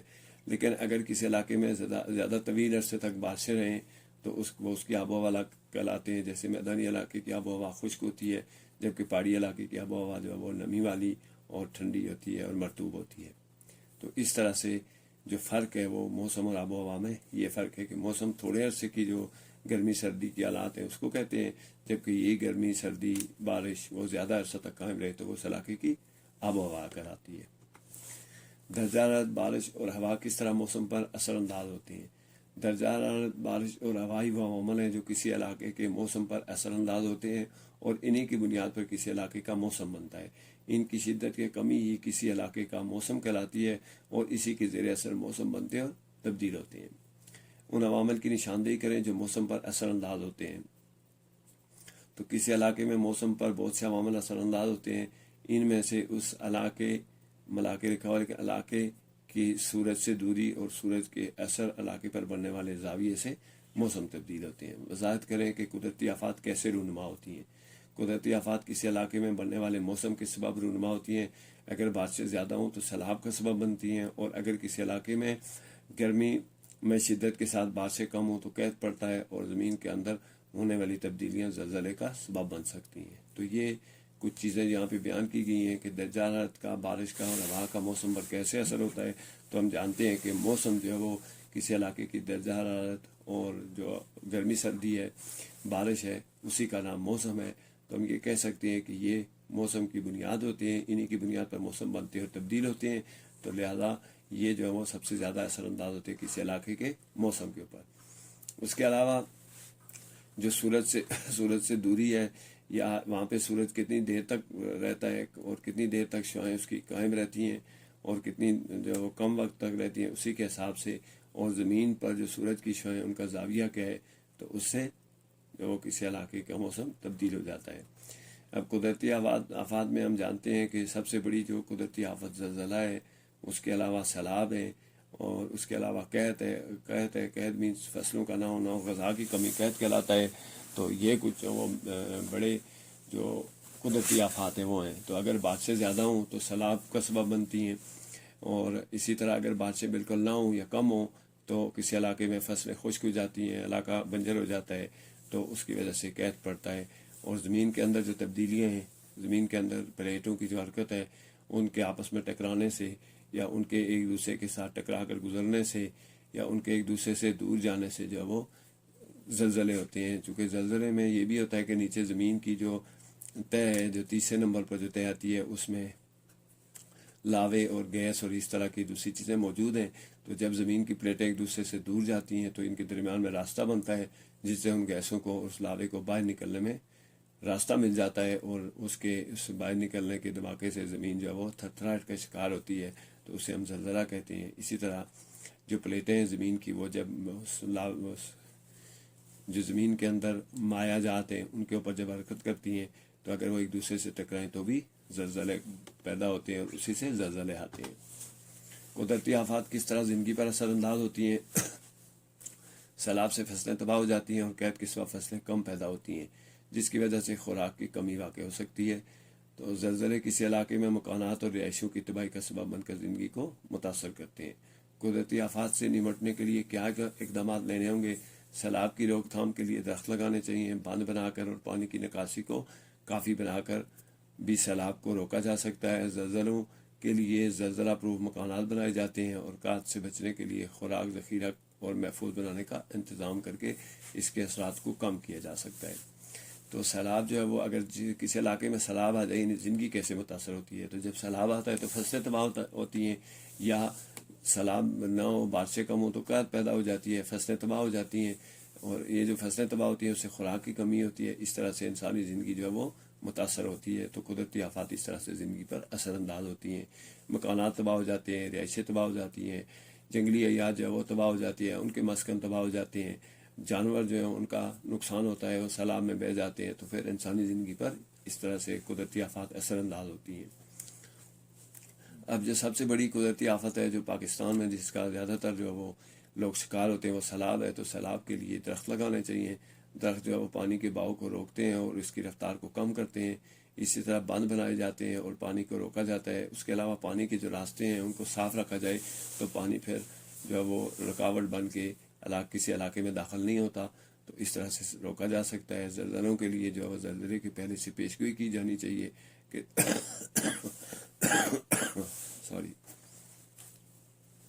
پھر زلزلہ پروف، جیسے کہ جاپان میں جو زلزلے زیادہ آتے ہیں تو وہاں پہ ایسے مکانات ہیں جو زلزلے کے جھٹکے کی وجہ سے گرتے نہیں ہیں، تباہ نہیں ہوتے اور لوگوں کو جو وہ نقصان نہیں ہوتا ہے۔ تو اگر سیلاب آئے اور جو وہ روک تھام کرنی ہے تو پھر اس کے لیے یہ ہے کہ خوراک کو ذخیرہ کر کے محفوظ بنایا جائے، تاکہ اگر کبھی سیلاب آئے تو لوگوں کی زندگیاں کم سے کم متاثر ہوں اور لوگوں کو نقصان اس سے کم ہو۔ مندرجہ اصطلاحات کی وضاحت کریں۔ آبادی اور آبادی کی گنجانیت۔ کسی علاقے میں فی مربع کلومیٹر افراد کی رہائش اس علاقے کی آبادی کہلاتی ہے، اور اگر یہ آبادی اس مخصوص شرح اور سہولیات سے زیادہ ہو تو آبادی کی گنجانی کہلاتی ہے۔ وضاحت کریں کہ پاکستان کے صوبوں میں یکساں آبادی کیوں نہیں ہے؟ تو پاکستان کے تمام جو صوبے ہیں میں سہولیات جن میں تعلیم، صحت اور ذرائع آمد و رفت یکساں نہیں ہیں، اس وجہ سے ان صوبوں اور ان کے شہروں کی آبادی یکساں نہیں ہے۔ پاکستان میں آبادی میں ہونے والے اضافے کی وجہ سے پیدا ہونے والے مسائل کی فہرست بنائیں۔ تو پاکستان میں آبادی میں اضافے سے صحت، تعلیم اور ذرائع آمد و رفت، ذرائع مواصلات اور رہائش کی سہولتوں میں کمی جیسے مسائل جنم لے رہے ہیں۔ ان کے لیے مناسب پیش بندی ضروری ہے۔ تو آبادی کسے کہتے ہیں؟ تو کسی علاقے میں فی مربع کلومیٹر جو لوگ بستے ہیں وہ آبادی کہلاتے ہیں۔ اگر یہ آبادی کسی علاقے میں ایک مخصوص شرح سے زیادہ ہو، جو وہاں پہ سہولیات ہیں اس سے زیادہ ہو، تو وہ پھر آبادی کی گنجانی کہلاتی ہے۔ تو پاکستان میں چونکہ تمام صوبوں میں اور تمام شہروں میں سہولیات ایک جیسی نہیں ہیں، کہیں پر تعلیم کی سہولیات زیادہ ہیں، صحت کی اسپتال زیادہ ہیں، تو وہاں پہ جو ہے وہ لوگوں کی رہائش پھر جو ہے وہ حد سے زیادہ ہو جاتی ہے ان سہولیات کی وجہ سے۔ اور ذرائع آمد و رفت کی وجہ سے بھی فرق پڑتا ہے، جہاں پہ ذرائع آمد و رفت زیادہ ہوتے ہیں، سہولیات زیادہ ہوتی ہیں، وہاں پہ لوگ زیادہ آباد ہوتے ہیں۔ تو یہی وجہ ہے کہ یہاں شہروں کی آبادی ایک جیسی نہیں ہے، بلکہ کہیں زیادہ اور کہیں پہ کم ہے۔ تو آبادی میں اضافے سے جو مسائل پیدا ہوتے ہیں، تو کسی بھی ملک میں کسی بھی علاقے میں اگر آبادی حد سے زیادہ ہو تو وہاں پہ بہت سے مسائل پیدا ہو جاتے ہیں۔ مثال کے طور پر اسپتالوں میں جگہ کم ہو جاتی ہے، اسپتالوں کے ڈاکٹرز کم ہو جاتے ہیں اس علاقے کے حساب سے۔ تو اس کے علاوہ جو اسکول ہیں ان کی تعداد کم ہو جاتی ہے، اسکولوں میں بچوں کی تعداد زیادہ ہو جاتی ہے، اساتذہ کی تعداد کم ہو سکتی ہے، پھر جو بلڈنگ ہے وہ ناکافی ہو جاتی ہے۔ تو اس طرح کے مسائل پیدا ہوتے ہیں۔ ذرائع آمد و رفت، گاڑیوں پہ، بسوں پہ، ان پہ جو ہے وہ زیادہ لوگ سواری کرتے ہیں، جس کی وجہ سے ذرائع آمد و رفت میں بھی مسائل پیدا ہوتے ہیں۔ مثال کے طور پر کسی بھی بڑے شہر میں آپ دن کے اوقات میں جب اسکولوں میں چھٹی ہوتی ہے، آفس دفتروں میں چھٹی ہوتی ہے، تو وہاں پہ ذرائع آمد و رفت اور ذرائع مواصلات جو ہیں ان میں اضافہ ہوتا ہے۔ آبادی سے اضافہ ہونے سے جو مسئلہ پیدا ہوتا ہے ذرائع مواصلات ہیں، تو آپ دیکھ لیں جہاں پہ آبادی زیادہ ہوتی ہے وہاں پہ انٹرنیٹ کی سہولیت موجود ہونے کے باوجود اس کی رفتار کم ہو جاتی ہے، اور جو آپ کی ٹیلی فون کال ہے وہ بھی جو وہ کم ملتی ہیں، تو جس کی وجہ سے جو یہ مسائل پیدا ہوتے ہیں۔ تو ان کی مناسب پیش بندی ضروری ہے۔ یعنی آبادی کو علاقے کی سہولیات کے مطابق بنانا چاہیے، یا پھر سہولیات کو اس علاقے کی آبادی کے مطابق بڑھانا چاہیے اور ترتیب دینا چاہیے۔ روزمرہ زندگی کی ضروریات اور خواہشات میں کیا فرق ہے؟ چند مثالیں دیں تو ضروریات سے مراد وہ اشیاء ہیں جو زندگی گزارنے کے لیے ضروری ہیں، جبکہ خواہشات سے مراد وہ اشیاء ہیں جن کے بغیر زندگی تو گزاری جا سکتی ہے لیکن ان کی موجودگی زندگی کو آسان اور پرتعیش بناتی ہے۔ حکومت معاشی فیصلے کیوں کرتی ہے؟ حکومت معاشی فیصلے عوام کی ضروریات کی فراہمی کو یقینی بنانے کے لیے کرتی ہے۔ حکومت معاشی فیصلوں کے ذریعے بنیادی ضروریات کا تعین کرتی ہے اور ان کو مہیا کرنے کی کوشش کرتی ہے۔ اشیاء اور خدمات کی تعریف کریں۔ اشیاء سے مراد کسی فرد کے لیے خوراک، صحت کے مراکز، تعلیمی ادارے ہیں، جبکہ ان اداروں میں فراہم کی جانے والی اشیاء کے لیے موجود سہولیات اور افراد کے کام کو خدمات کہتے ہیں، اور دونوں لازم و ملزوم ہیں۔ اب خواہشات کیا ہوتی ہیں، ضروریات کیا ہوتی ہیں؟ مثال کے طور پر کسی فرد کو زندہ رہنے کے لیے پانی کی ضرورت ہوتی ہے، اور اس کے علاوہ اس کو کھانے کی ضرورت ہوتی ہے، یعنی آٹے کی ضرورت ہوتی ہے، دالوں کی ضرورت ہوتی ہے اور گھی کی ضرورت ہوتی ہے۔ تو یہ جو بنیادی ضروریات ہیں یہ اشیاء کہلاتی ہیں۔ اب بنیادی ضروریات سے ہٹ کے اگر کسی علاقے میں جو وہ یعنی کھانے پینے کے اشیاء فراوانی ہے تو وہاں پہ مزید جو ہے وہ اچھے کھانے اور وہ کھانوں کی جو ہے وہ مختلف قسمیں جو ہے اگر ان کی تعداد بڑھ جائے تو وہ پھر خواہشات کہلاتی ہیں۔ تو جیسے کسی علاقے میں گاڑیوں کا ہونا جو ہے وہ اشیاء ہے، لیکن اگر گاڑیوں کی ہر فرد اپنے لیے الگ سے گاڑی رکھے تو یہ پھر اس کے لیے جو ہے وہ خدمات اور اشیاء اور خدمات بنتی ہیں۔ اور یہ جو خدمات ہوتی خواہشات ہوتی ہیں یہ اگر جب اشیاء اور خدمات کی فراوانی ہو تو پھر یہ زندگی کو آسان اور پرتعیش بناتی ہیں۔ تو معاشی فیصلے جو ہیں وہ کسی علاقے کے عوام کی سہولت دینے کے لیے جو فیصلے کیے جاتے ہیں وہ معاشی فیصلے کراتے ہیں، یعنی اس وہاں کی ضروریات کے مطابق جو آبادی ہے اس کے مطابق جو فیصلے کیے جائیں گے وہ بنیادی ضروریات کا تعین کرتی ہے حکومت، تو اس کے لیے معاشی فیصلے کرتی ہے۔ اب اشیاء کیا ہے تو کسی علاقے میں گاڑیوں کا ہونا اشیاء ہے، گاڑی کے لیے ڈرائیور کا ہونا اور اس کے لیے جو وہ اس کو گاڑی کو ایک جگہ سے دوسری جگہ لے جانے کے لیے افراد ان کو خدمات کہتے ہیں۔ اسی طرح صحت کے مراکز ہیں تو یہ اشیاء ہیں، لیکن صحت کے مراکز میں دوائیوں کا ہونا یہ بھی اشیاء ہیں، لیکن ان دوائیوں کو دینے کے لیے ڈاکٹر جو موجود ہوتے ہیں، ڈسپنسر موجود ہوتے ہیں، وہ خدمات کہلاتی ہیں۔ اب تعلیمی ادارے بہت سے بنا دیے جائیں تو وہاں پہ موجود جو بلڈنگ ہے وہ جو وہاں پہ موجود بچوں کے بیٹھنے کے لیے ڈیسک ہیں، کرسیاں ہیں، یہ اشیاء ہیں، اور جو لوگ وہاں پر کام کرتے ہیں ان چیزوں کو منظم کر کے بامقصد بناتے ہیں تو وہ خدمات کہلاتے ہیں۔ تو یہ جو دونوں چیزیں آپس میں لازم و ملزوم ہیں، یعنی ایک چیز اور دونوں چیزوں کا اشیاء کے ساتھ ساتھ خدمات کا ہونا بھی ضروری ہے۔ افراط زر کی تعریف کریں اور بتائیں کہ یہ کسی علاقے کس طرح لوگوں کی قوت خرید کو متاثر کرتا ہے۔ افراط زر سے مراد کسی ملک میں کرنسی اور اس کی جگہ کام کرنے والے عناصر و عوامل کی ایک مخصوص حد سے تجاوز کر جانا ہے۔ اس سے مہنگائی بڑھتی ہے اور لوگوں کی قوت خرید متاثر ہوتی ہے۔ کاروبار اور تجارت کی تعریف کریں۔ تجارت سے مراد کسی علاقے میں موجود افراد کا اشیاء و خدمات کا بڑے پیمانے پر تبادلہ ہے، جبکہ اسی تبادلے کو کسی علاقے تک اور عوام کے ایک چھوٹے گروہ تک محدود ہو جانا کاروبار کہلاتا ہے۔ اب افراط زر سے مطلب ہوتا ہے کہ ملک میں اگر فرض کیا کرنسی نوٹ ہیں، کرنسی نوٹ زیادہ ہو گئے ہیں، یا اس کے علاوہ ایسے عوامل جیسے سونا ہے، چاندی ہے اور دیگر جو ہیں وہ، تو یہ جو دیگر اشیاء ہیں یہ اگر حد سے زیادہ ہو، مخصوص حد سے زیادہ، ایک حکومت ایک لیمٹ مقرر کرتی ہے، اگر وہ اس سے زیادہ ہو جائیں تو وہ افراط زر کہلاتی ہے۔ اور افراط زر سے مہنگائی بڑھتی ہے تو لوگوں کی قوت خرید متاثر ہوتی ہے اور لوگوں کی جو زندگی ہے ان کی ضروریات پوری کرنے کے لیے اور خریدنے کے لیے ان کے پاس جو ہے وہ یعنی جو پیسے ہوتے ہیں اس کی ڈی ویلیو ہو جاتا ہے، تو اس سے پیسے کی ڈی ویلیو ہونے سے قوت خرید متاثر ہوتی ہے۔ اب چھوٹے پیمانے پر چیزوں کا لین دین جو ہے وہ کاروبار کہلاتا ہے، لیکن اگر وہی کاروبار جو ہے وہ ایک شہر سے دوسرے شہر میں، ایک ملک سے دوسرے ملک میں، ایک جگہ سے دوسری جگہ بڑے پیمانے پر کیا جائے تو اسے تجارت کہتے ہیں۔ اور تجارت جو ہے وہ کاروبار کی ایک شکل ہے۔ تجارت کاروبار کا بڑے پیمانے پر کرنا تجارت کہلاتا ہے، اور چھوٹے پیمانے پر اس کا ہونا جو ہے وہ کاروبار کہلاتا ہے۔ درآمدات سے کیا مراد ہے؟ برآمدات سے کیا مراد ہے؟ تو یہ درآمدات سے مراد مخصوص اشیاء و ضروریات کا کسی دوسرے ملک سے لانا تاکہ ان کی کمی پوری کی جا سکے، اور اپنی ضروریات اور اشیاء کو اپنی ضروریات پوری کرنے کے بعد کسی دوسرے ملک کو فراہم کرنا برآمدات کہلاتا ہے۔ پاکستان کی درآمدات میں پیٹرولیم مصنوعات، گاڑیاں اور دیگر مصنوعات ہیں، جبکہ پاکستان کھیلوں کا سامان اور دیگر زرعی اشیاء جو ہے وہ برآمد کرتا ہے۔ تو درآمد کا مطلب ہوتا ہے ضرورت کے مطابق کسی دوسرے ملک سے چیزیں خریدنا اور چیزیں لینا تاکہ آپ کی ضروریات پوری ہو سکیں۔ جبکہ ضروریات جب پوری ہو جاتی ہیں تو آپ کے پاس اگر کسی چیز کی فراوانی ہو تو اس کو کسی دوسرے ملک کو دے کر وہاں سے زر مبادلہ کمانا، یعنی اس کے مقابلے میں پیسے ملک میں لانا اور دیگر اشیاء لانا جو ہے وہ، تو یہ برآمدات کہلاتا ہے۔ تو پاکستان میں جو کھیلوں کا سامان اور دیگر اشیاء ہیں وہ، اس کے علاوہ جو ہماری زرعی اجناس بھی ہیں ان کو بھی ہم پاکستان برآمد کرتا ہے۔ جبکہ پاکستان میں چونکہ پیٹرولیم مصنوعات کی کمی ہے، ڈیزل، پیٹرول اور اس طرح کی دوسری اشیاء ہمیں دوسرے ملکوں سے خریدنی پڑتی ہیں۔ اس کے علاوہ گاڑیاں بھی پاکستان میں یعنی بن نہیں رہی ہیں، تو وہ ہم دوسرے ملکوں سے خریدتے ہیں، جیسے جاپان سے اور دیگر ممالک سے۔ تو یہ جو ہے وہ درآمدات کہلاتی ہیں۔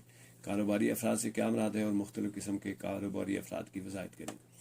وہ افراد جو کسی کاروبار اور لین دین میں حصہ لیتے ہیں کاروباری افراد کہلاتے ہیں۔ تو ان میں جو مختلف کاروباری افراد جو ہیں وہ اس پورے سسٹم کا جو حصہ ہوتے ہیں وہ کاروباری افراد کہلاتے ہیں۔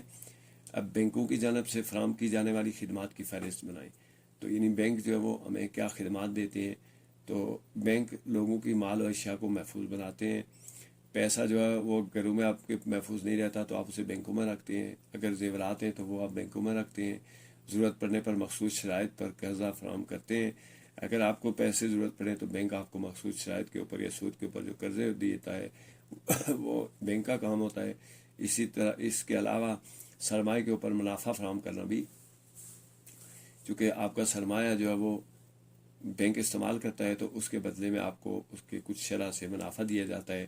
تو وہ جو منافع ہے وہ یہ بینکوں کا کام ہے، اور بینک یہ کام کرتے ہیں کہ وہ ضروریات کے مطابق جو ہے وہ شرائط کے مطابق قرضے فراہم کرتے ہیں اور آپ کی اشیاء کو، آپ کے پیسے کو، آپ کی جو دولت ہے اس کو محفوظ بناتے ہیں۔ تو یہ جو ہے بینکوں کا یعنی کام ہے، بینکوں کی جانب سے یہ والی خدمات جو ہیں وہ فراہم کی جاتی ہیں، یہ بینک کی خدمات کہلاتی ہیں۔ اب سائنس ہے، define weather, give some detail. Weather is day to day state of atmosphere of some area. It is defined as atmosphere for short span of time. It consists of temperature, humidity and wind.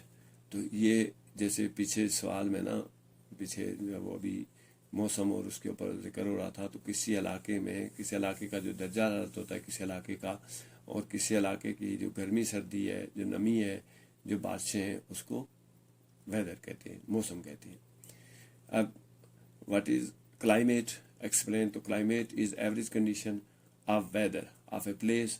It contains the average temperature and rainfall of any area for longer period of time. تو جو climate یا جو موسم ہوتا ہے، آب و ہوا ہوتی ہے، وہ کسی علاقے کی زیادہ عرصہ تک جو موسمی صورتحال ہے اگر وہ زیادہ عرصہ تک قائم رہتی ہے، یعنی گرمی، سردی، بارشیں، ہوا میں نمی، ہوا کا جو تناسب ہے، ہوا کے چلنے کا تناسب جو ہے وہ، چونکہ ہوائیں چلنے سے کسی علاقے میں موسم ٹھنڈا ہوتا ہے اور اگر ہوائیں جو وہ رک جائیں تو گرم ہو جاتا ہے۔ تو اس طرح سے یہ جو چیزیں ہیں اگر زیادہ عرصہ تک کسی علاقے میں ایک جیسی رہتی ہیں تو وہ پھر اس علاقے کا کلائمیٹ کہلاتا ہے اور اس علاقے کی آب و ہوا کہلاتی ہے۔ جو موسم ہے وہ کم عرصے تک گرمی سردی اور جو درجہ حرارت ہے اس کا جو ہے وہ متعلق موسم کہلاتا ہے، اور اگر وہی جو گرمی سردی ہے، ہوا میں نمی ہے اور اس طرح کی جو اگر زیادہ عوامل ہیں زیادہ عرصہ تک ایک جیسے رہیں تو وہ کسی علاقے کا کلائمیٹ یا اس کا جو آب و ہوا کہلاتے ہیں۔ تو یہ فرق ہے موسم، ڈیفائن دی ویدر اور difference between weather and climate. What is precipitation? Name some forms of precipitation. So during the process of condensation, the collection of water vapor and their fall to the ground is called precipitation. These vapors may fall in shape of rain or snowflakes. How does sun cause evaporation? The heat of sun causes the temperature rise high. This temperature changes the water into vapor in seas and on land. This is called evaporation. تو جو پریسیپیٹیشن ہے یعنی کسی علاقے میں جو نمی ہے اس میں تبدیلی، کسی علاقے میں نمی اور بارشوں کا ہونا جو ہے وہ جب کنڈنسیشن کی وجہ سے یعنی ٹیمپریچر کی وجہ سے جب کسی علاقے میں جو پانی کے قطرے ہیں، ہوا میں جو نمی ہے اس کی مقدار کا اکٹھا ہونا اور پھر ان کا زمین کے اوپر گرنا، وہ ڈیو ڈراپس کی شکل میں ہو، بارش کی شکل میں ہو یا برف کی شکل میں ہو، یہ تینوں شکل میں جو ہے وہ اس کو ہوا کا نمی کا جو ہے وہ تناسب کہتے ہیں، وہ ہوا میں نمی کہلاتا ہے۔ ایواپوریشن ہوتی ہے، ویپر بننا، ویپر مینس بخارات میں تبدیل ہونا۔ تو ہم جانتے ہیں کہ جب ہم پانی فرض کر دیں پانی کی دیگچی کو جب آپ جو آگ پہ چڑھاتے ہیں تو اس سے پہلے پانی جو ہے وہ تھوڑا گرم ہوتا ہے، پھر ابلنا شروع کرتا ہے تو اس میں سے بھاپ نکلنا شروع ہو جاتی ہے، وہ بھاپ کا نکلنا جو ہے وہ ایواپوریشن کہلاتا ہے۔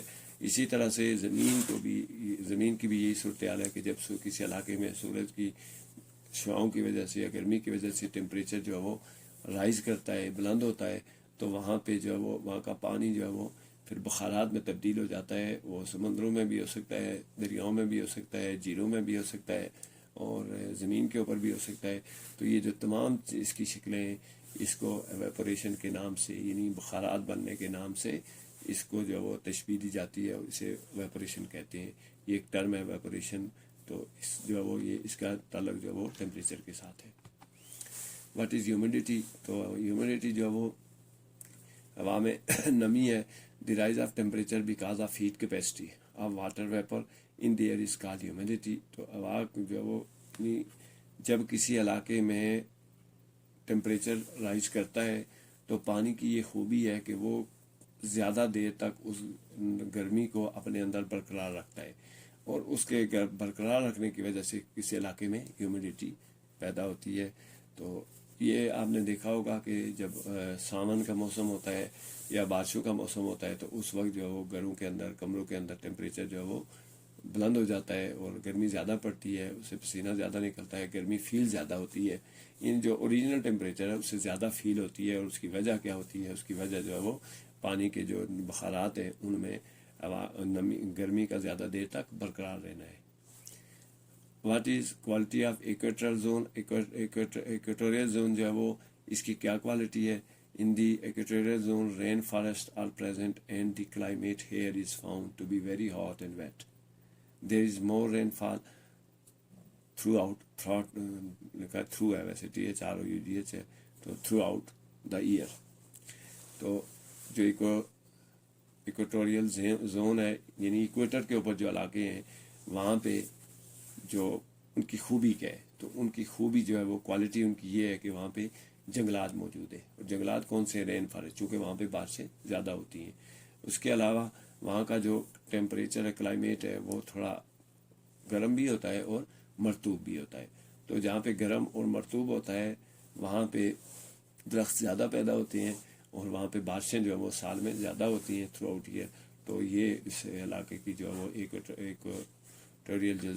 ایکویٹر کے جو علاقے ہیں جیسے زون ہے اس کی خوبی یہ ہے کہ یہاں پہ ہوا میں نمی زیادہ ہوتی ہے، ہوا میں نمی اور گرمی کی وجہ سے درخت و سبزہ زیادہ ہوتا ہے، تو یہ علاقے سرسبز ہوتے ہیں۔ What is the weather of polar zone?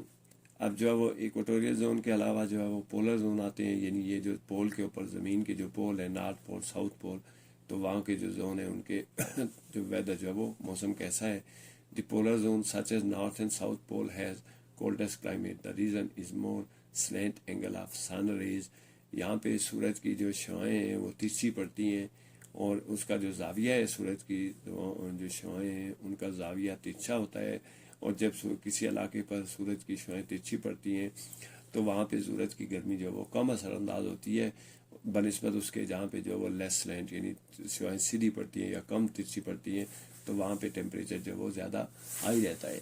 تو جو پولر زون ہے اس میں سورج کی شعائیں چونکہ ترچھی پڑتی ہیں تو اس لیے یہ علاقے ٹھنڈے ہیں، اور وجہ کیا ہے؟ وجہ یہی ہے کہ reason is more slant angle of sun rays, سورج کی شعاؤں کا جو زاویہ ہے وہ زیادہ ترچھا ہے۔ What is temperate zone? The temperate zone is the area between tropical and polar zone, the slant rays of sun makes the climate warm. تو جو ٹیمپریٹ زون ہے ایک تو پولر زون ہے، اور ایک جو ٹیمپریٹ زون جو ہے وہ ٹراپیکل اور ٹیمپریٹ زون کے درمیان، ٹراپیکل اور پولر زون کے درمیان کچھ علاقے ایسے ہیں جہاں پہ سورج کی شعائیں جو کم ترچھی پڑتی ہیں، تو وہاں پہ جو ہے وہ سورج کی شعائیں چونکہ زیادہ جب وہ سیدھی پڑتی ہیں اور سورج کی گرمی زیادہ اثر انداز ہوتی ہے تو وہاں پہ جو علاقہ ہے وہ کلائمیٹ وہاں کا آب و ہوا گرم ہوتی ہے بنسبت اس کے جو پولر زون ہے جہاں پر زیادہ ترچھی شعاعیں پڑتی ہیں، تو وہاں پہ جو ٹیمپریچر ہے کسی علاقے کا جو کلائمیٹ ہے وہ کولڈ ہوتا ہے، جبکہ یہاں پہ جو ہے وہ ٹھنڈا ہوتا ہے. اور کولڈ مینس کول نہیں ہوتا بلکہ کول اور کولڈ میں فرق یہ ہے کہ کول وہ ٹھنڈک ہوتی ہے جو طبیعت کو خوشگوار محسوس ہوتی ہے، جبکہ کولڈ جو ہے وہ ہوتا ہے جو طبیعت کے لیے یا اس کے لیے یعنی ناگوار ٹھنڈک کو کولڈ کہتے ہیں. تو یہاں پہ کولڈ کی سپرلیٹو ڈگری کولڈسٹ استعمال ہوئی ہے کس کے لیے؟ پولر زون کے لیے، جبکہ ٹراپیکل زون جو ہے وہ یہاں پہ جو ہے وہ یہ تھوڑا گرمی زیادہ ہوتی ہے. تو یہ علاقے جو ہے وہ یہ فرق ہے ٹیمپریٹ زون اور پولر زون میں. What is solar system? Explain. This system of sun and the planets revolving around the sun is called solar system. Our earth is also a part of this solar system. What is star? Explain. The stars are heavenly bodies which are made up of burning gases. They have their own heat and light. تو یہ جو solar system ہے اسے نظام شمسی بھی کہتے ہیں، اور جیسا کہ اس کے نظام اس کے جو ترجمہ ہے ٹرانسلیشن ہے سولر اور نظام شمسی سے، تو اسے ہمیں سمجھ آ جاتا ہے کہ سورج کا ایک نظام ہے. اور وہ نظام کیسے ہے؟ کوئی بھی نظام کچھ اشیاء کے ملنے سے بنتا ہے، اکیلی کوئی چیز ایک نظام نہیں ہوتی بلکہ اس میں کچھ چیزیں ملتی ہیں تو ایک نظام بناتی ہیں، اور وہ نظام جو ہے وہ اس کی اندر جو شامل اشیاء ہوتی ہیں وہ ایک دوسرے پر اثر انداز ہوتی ہیں. تو جو سورج ہے اس کے گرد کچھ سیارے گردش کر رہے ہیں، یہ جو سیارے اس کے گرد گردش کر رہے ہیں ان میں سورج موجود ہے، اور وہ سورج کی گرمی سے فائدہ اٹھاتے ہیں، سورج کی روشنی سے فائدہ اٹھاتے ہیں، اور وہ سورج کی روشنی جو ہے ان کو متاثر کرتی ہے. تو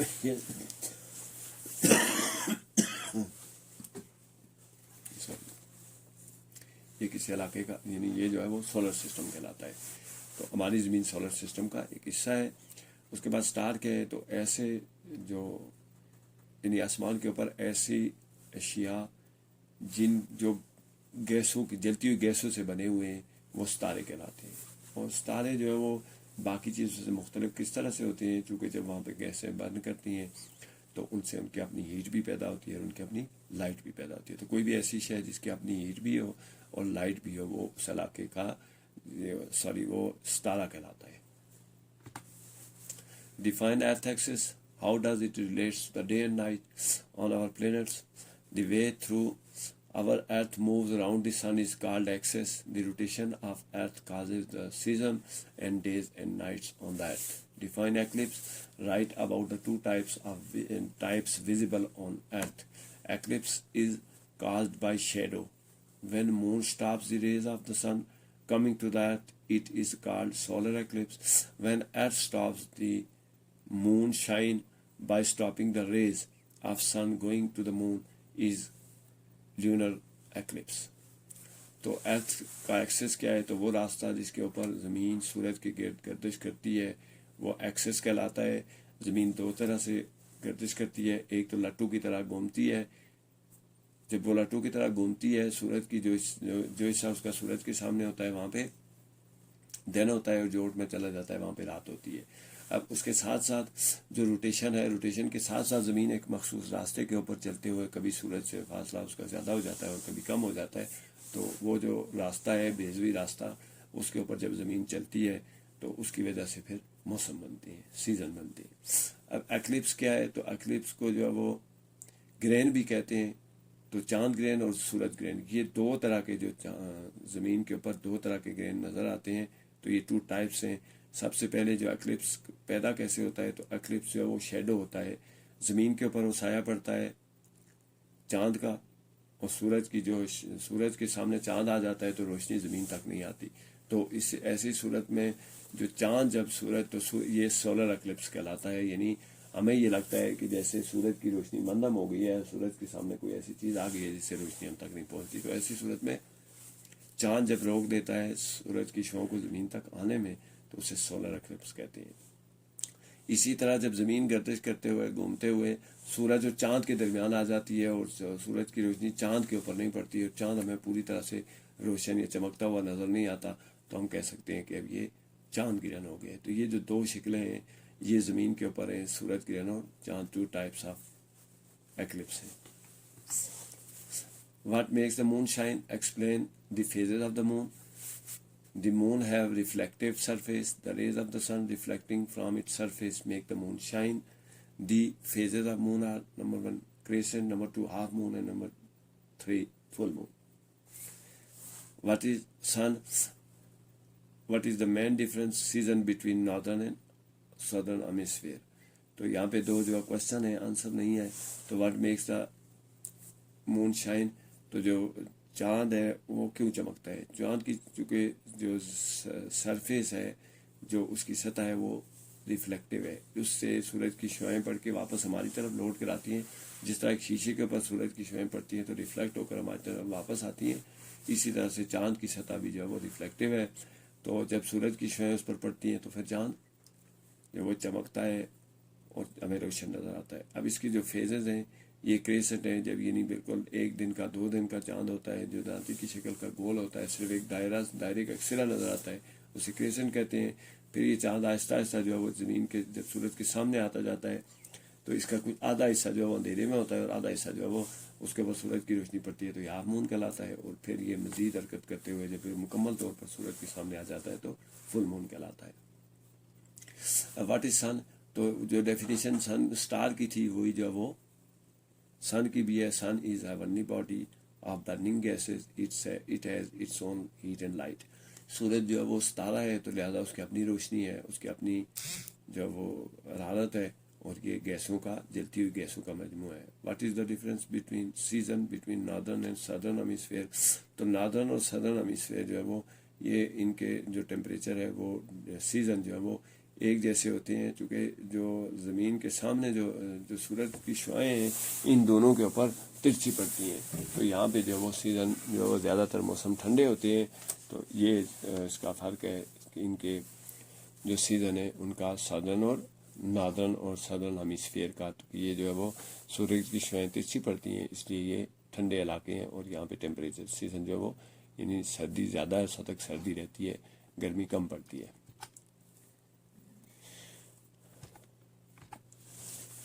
There are 2 opposite poles and is the same season. When the summer season is in north, there is winter season in the south region. اب یہ ناردرن اور سدرن جو ہیمسفیئر ہے وہ چونکہ یہ 2 اپوزٹ پول ہیں, تو لہذا ایک طرف اگر سردی پڑتی ہے تو دوسری طرف گرمی پڑتی ہے. واٹ از سولر ایکلپس, تو سورج گرہن کیا ہے؟ When the moon comes between the earth and the sun and makes the sun dark, it is called solar eclipse. یعنی جو سورج گرہن ہے وہ اس صورت میں ہوتا ہے جب چاند حرکت کرتے ہوئے زمین اور سورج کے درمیان میں آ جاتا ہے, تو یہ سورج کی شعاعوں کو زمین تک آنے سے روک لیتا ہے. ایسی صورت میں ہمیں سورج کم روشن نظر آتا ہے, تو اس کو ایسی حالت کو سولر ایکلپس یا سورج گرہن کہتے ہیں. واٹ از لیونر ایکلپس, تو when the earth comes between sun and moon and makes the moon dark, this is called lunar eclipse. تو جب دوسری صورت کیا ہوتی ہے کہ جب زمین حرکت کرتے ہوئے سورج اور چاند کے درمیان میں آ جاتی ہے اور چاند سورج کی روشنی جو چاند مکمل طور پر چاند کے اوپر نہیں پڑتی, ایسی صورت میں جو ہے وہ چاند کم روشن نظر آتا ہے اور ڈارک ہو جاتا ہے. تو ایسی حالت میں جو ہے وہ اس کو جو چاند گرہن کہتے ہیں, یعنی چاند جو ہے وہ اس پہ روشنی کم پڑتی ہے تو وہ کم روشن نظر آتا ہے. جب سورج کم روشن نظر آتا ہے تو سورج گرہن ہوتا ہے, اور جب چاند کم نظر آتا ہے تو چاند گرہن ہوتا ہے. What is mask? Mask کیا ہے؟ Mask is a folded piece of cloth and thin material which stops the dust and other particles coming to nose and mouth is called mask. تو mask جو ہے وہ folded piece of cloth ہے یا کوئی بھی thin material ہے, اس کو استعمال کیا جاتا ہے تو اس سے ماسک بنتا ہے. اور ماسک کا کام کیا ہے کہ یہ گرد اور جو دوسرے پارٹیکل ہیں ان کو ناک اور منہ تک آنے سے روکتے ہیں. تو جو ماسک ہے اس کے استعمال کا مقصد بھی یہی ہوتا ہے کہ ماسک کے استعمال سے ہمیں جو ہم اپنے آپ کو ڈسٹ اور دیگر پارٹیکل سے, دیگر جو ذرات ہیں جو ہماری صحت کے لیے نقصان دہ ہو سکتے ہیں, ان کو ہم اپنے منہ اور ناک سے جو وہ اندر داخل ہونے سے روک سکتے ہیں. تو ایسی جو کوئی بھی ایسا پیس آف کلاتھ تھن مٹیریل جو اس مقصد کے لیے استعمال ہو, ماسک کہلاتا ہے. What is thermometer, what is digital thermometer, تو تھرمومیٹر کیا ہے؟ Thermometer is a small glass tube filled with mercury and Mohs scale on it. The same become digital thermometer if the display is digital on it.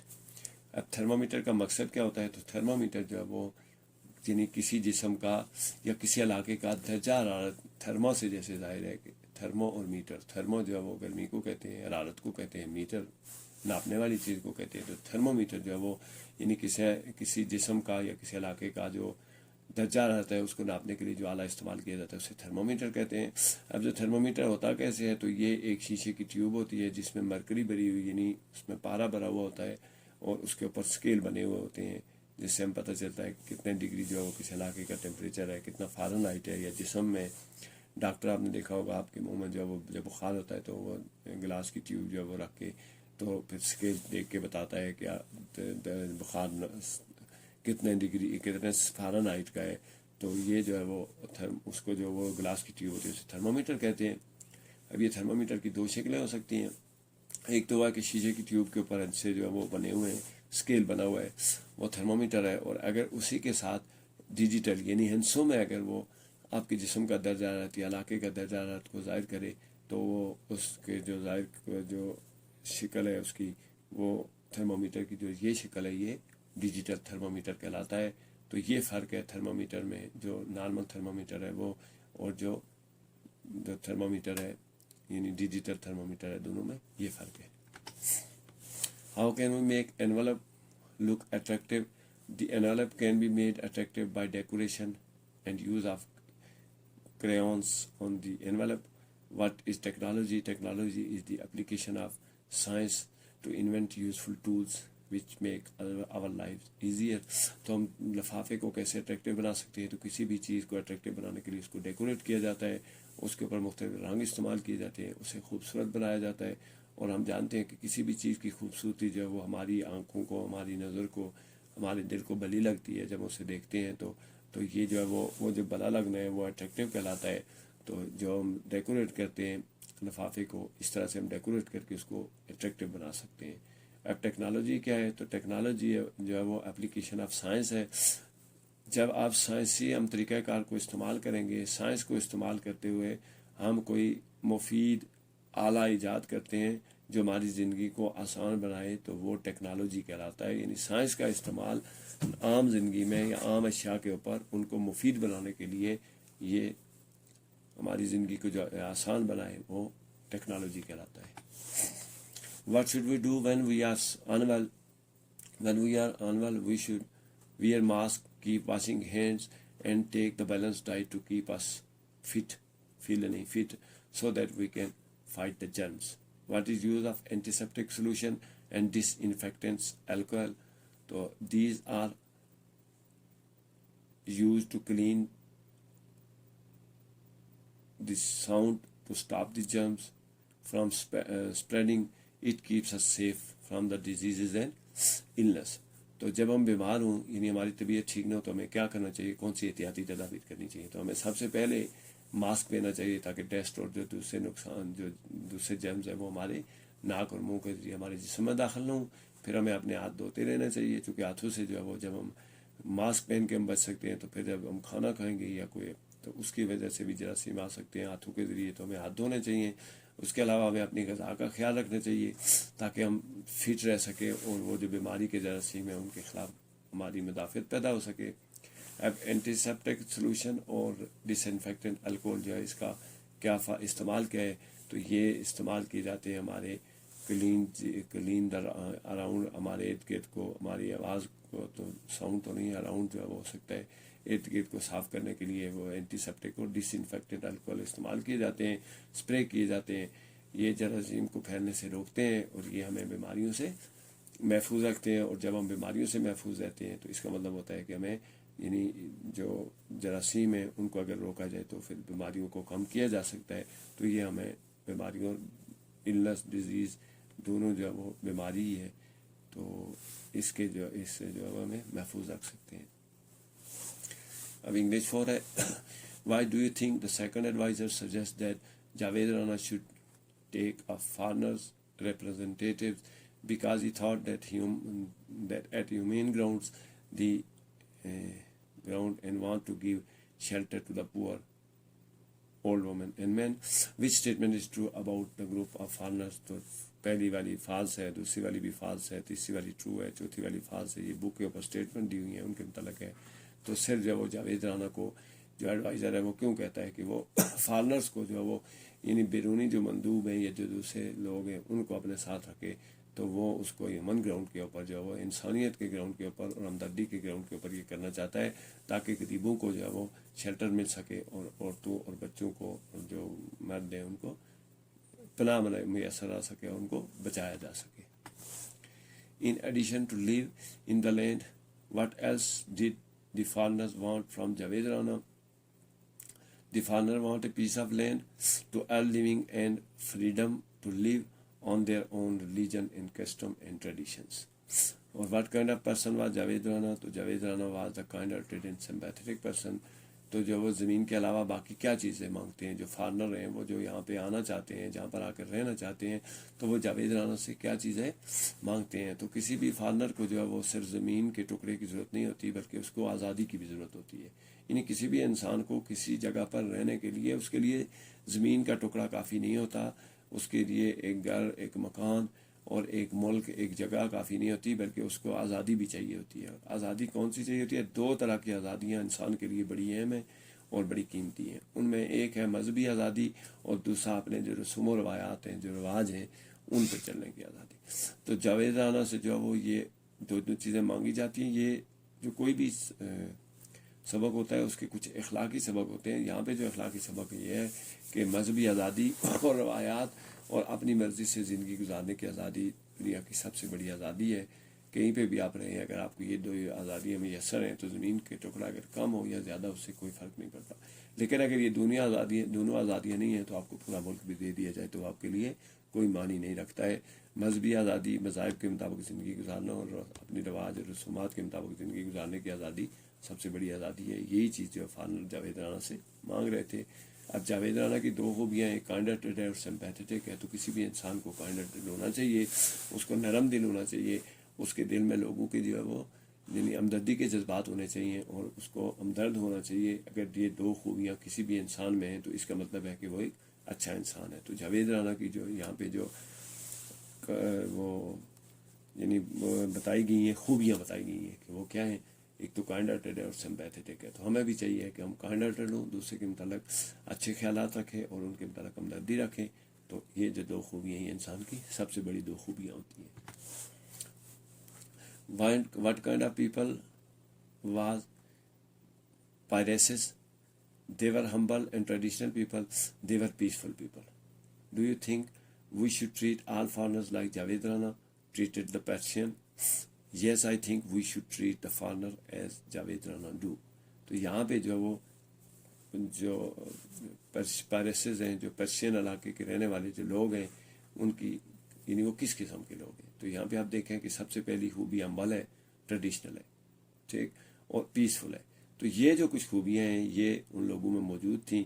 ہمبل ہونا، عاجز ہونا، دوسروں کی بات کو نرمی سے سننا، اس کی بات کو تسلیم کرنا اور اپنی بات کو اچھے انداز میں کہنا، یہ ہمبل کہلاتا ہے. اب ٹریڈیشنل ہوتا ہے اپنی روایات پہ پکے لوگ، یعنی جو مذہبی روایات ہیں ان کو قائم رکھنے والے، جو اچھائی کی روایات ہیں ان کو قائم رکھنے والے ٹریڈیشنل ہوتے ہیں. پھر اس کے علاوہ پیسفل ہونا انسان کی سب سے بڑی خوبی ہے. تو یہ جو ہے وہ لوگ بھی پیسفل تھے، یعنی پرامن تھے، خود بھی امن سے رہتے تھے، دوسروں کو بھی امن سے رہنے دیتے تھے. تو یہ جو خوبیاں یہ پرشین لوگوں کی ہیں.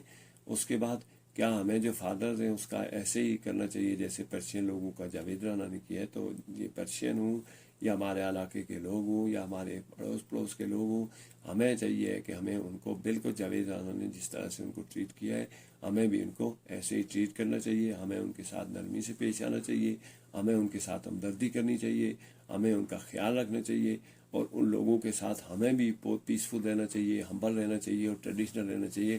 ان لوگوں کو بھی اسی طرح سے ٹریڈیشنل اور ہمبل رہنا چاہیے.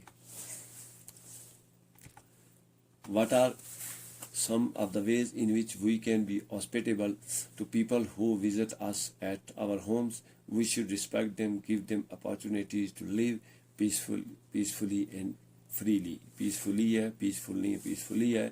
اور اپارچونیٹیز کا جو ہے وہ اسپیلنگ او ڈبل پی ہوتی ہے.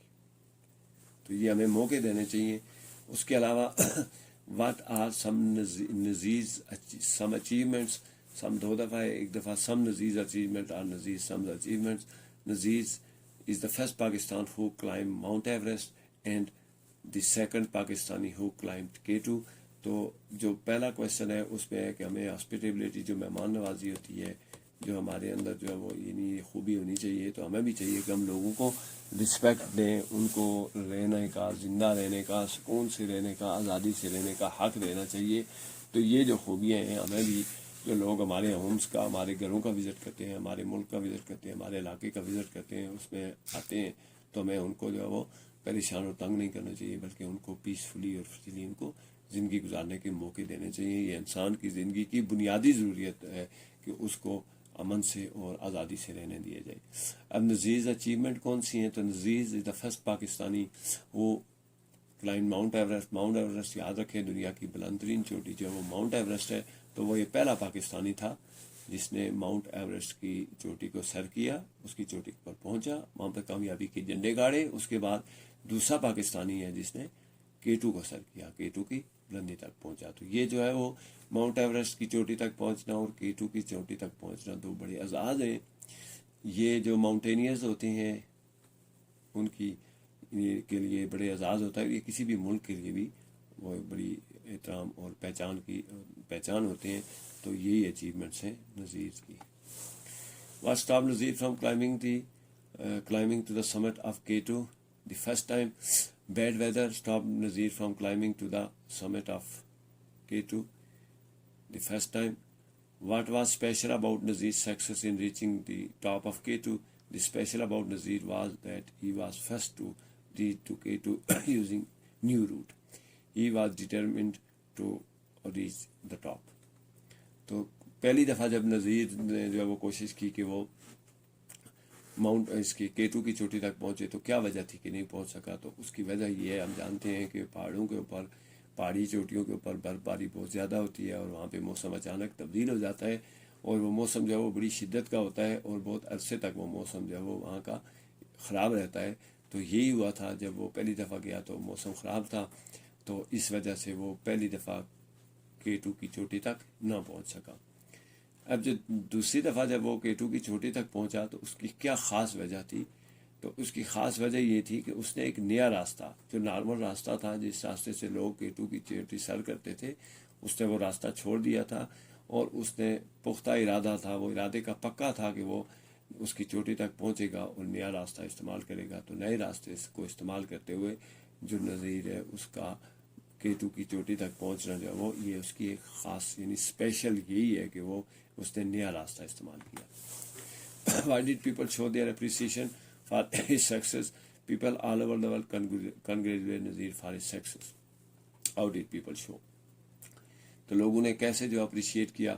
تو پوری دنیا کے لوگوں نے اس کو کنگریجولیٹ کیا، اس کے لیے میسیج بھیجے، اس کو یعنی جہاں جو پلیٹ فارم ان کو مہیا تھا اس کے اوپر انہوں نے اس کی تعریف کی، اور اس کے اس عمل کو جو K2 کی چوٹی تک وہ پہنچا تھا اس کو سراہا، اور اس کو اچھے الفاظ سے جو وہ اس کو یاد کیا. اور یہی اس کے لیے جو ہے وہ کسی بھی شخص کے لیے جو بڑی اعزاز کی بات ہوتی ہے، اس کی تعریف کرنا اور اس کو اچھے الفاظ سے یاد کرنا، اس کی کامیابی کو سراہنا، یہ جو ہے وہ اعزاز کی بات ہوتی ہے. اس کے بعد what are some the great thing Nazir is doing for his country. Nazir جو اس کے علاوہ کون سے اور کام ہیں جو نذیر کر رہا ہے اپنے ملک کی اس کے لیے گریٹ تھنگس جو کر رہا ہے خاص کام؟ تو وہ he is head of alpine club and adviser to the tourism for northern areas. تو وہ الپائن کلب کا ہیڈ ہے، الپائن کلب وہ چلا رہا ہے، اور وہاں پہ جو وہ لوگوں کو جو وہ گائیڈ لائن دی جاتی ہے، ایڈوائز کیا جاتا ہے، جو ٹورزم ہے اس کو فروغ دیا جاتا ہے، خاص طور پر ناردرن ایریا جو ہے اس پہ لوگوں کو جانے کے لیے اور ان کو گائیڈ کرنا اور ان علاقوں کی جو ٹورزم ہے اس کو پروموٹ کرنا. یہ الپائن کلب کے ذریعے اور اس کے نذیر کا جو یہ خاص خوبی ہے کہ اس نے ناردرن ایریاز کی جو ٹورزم ہے اس کو پروموٹ کیا ہے.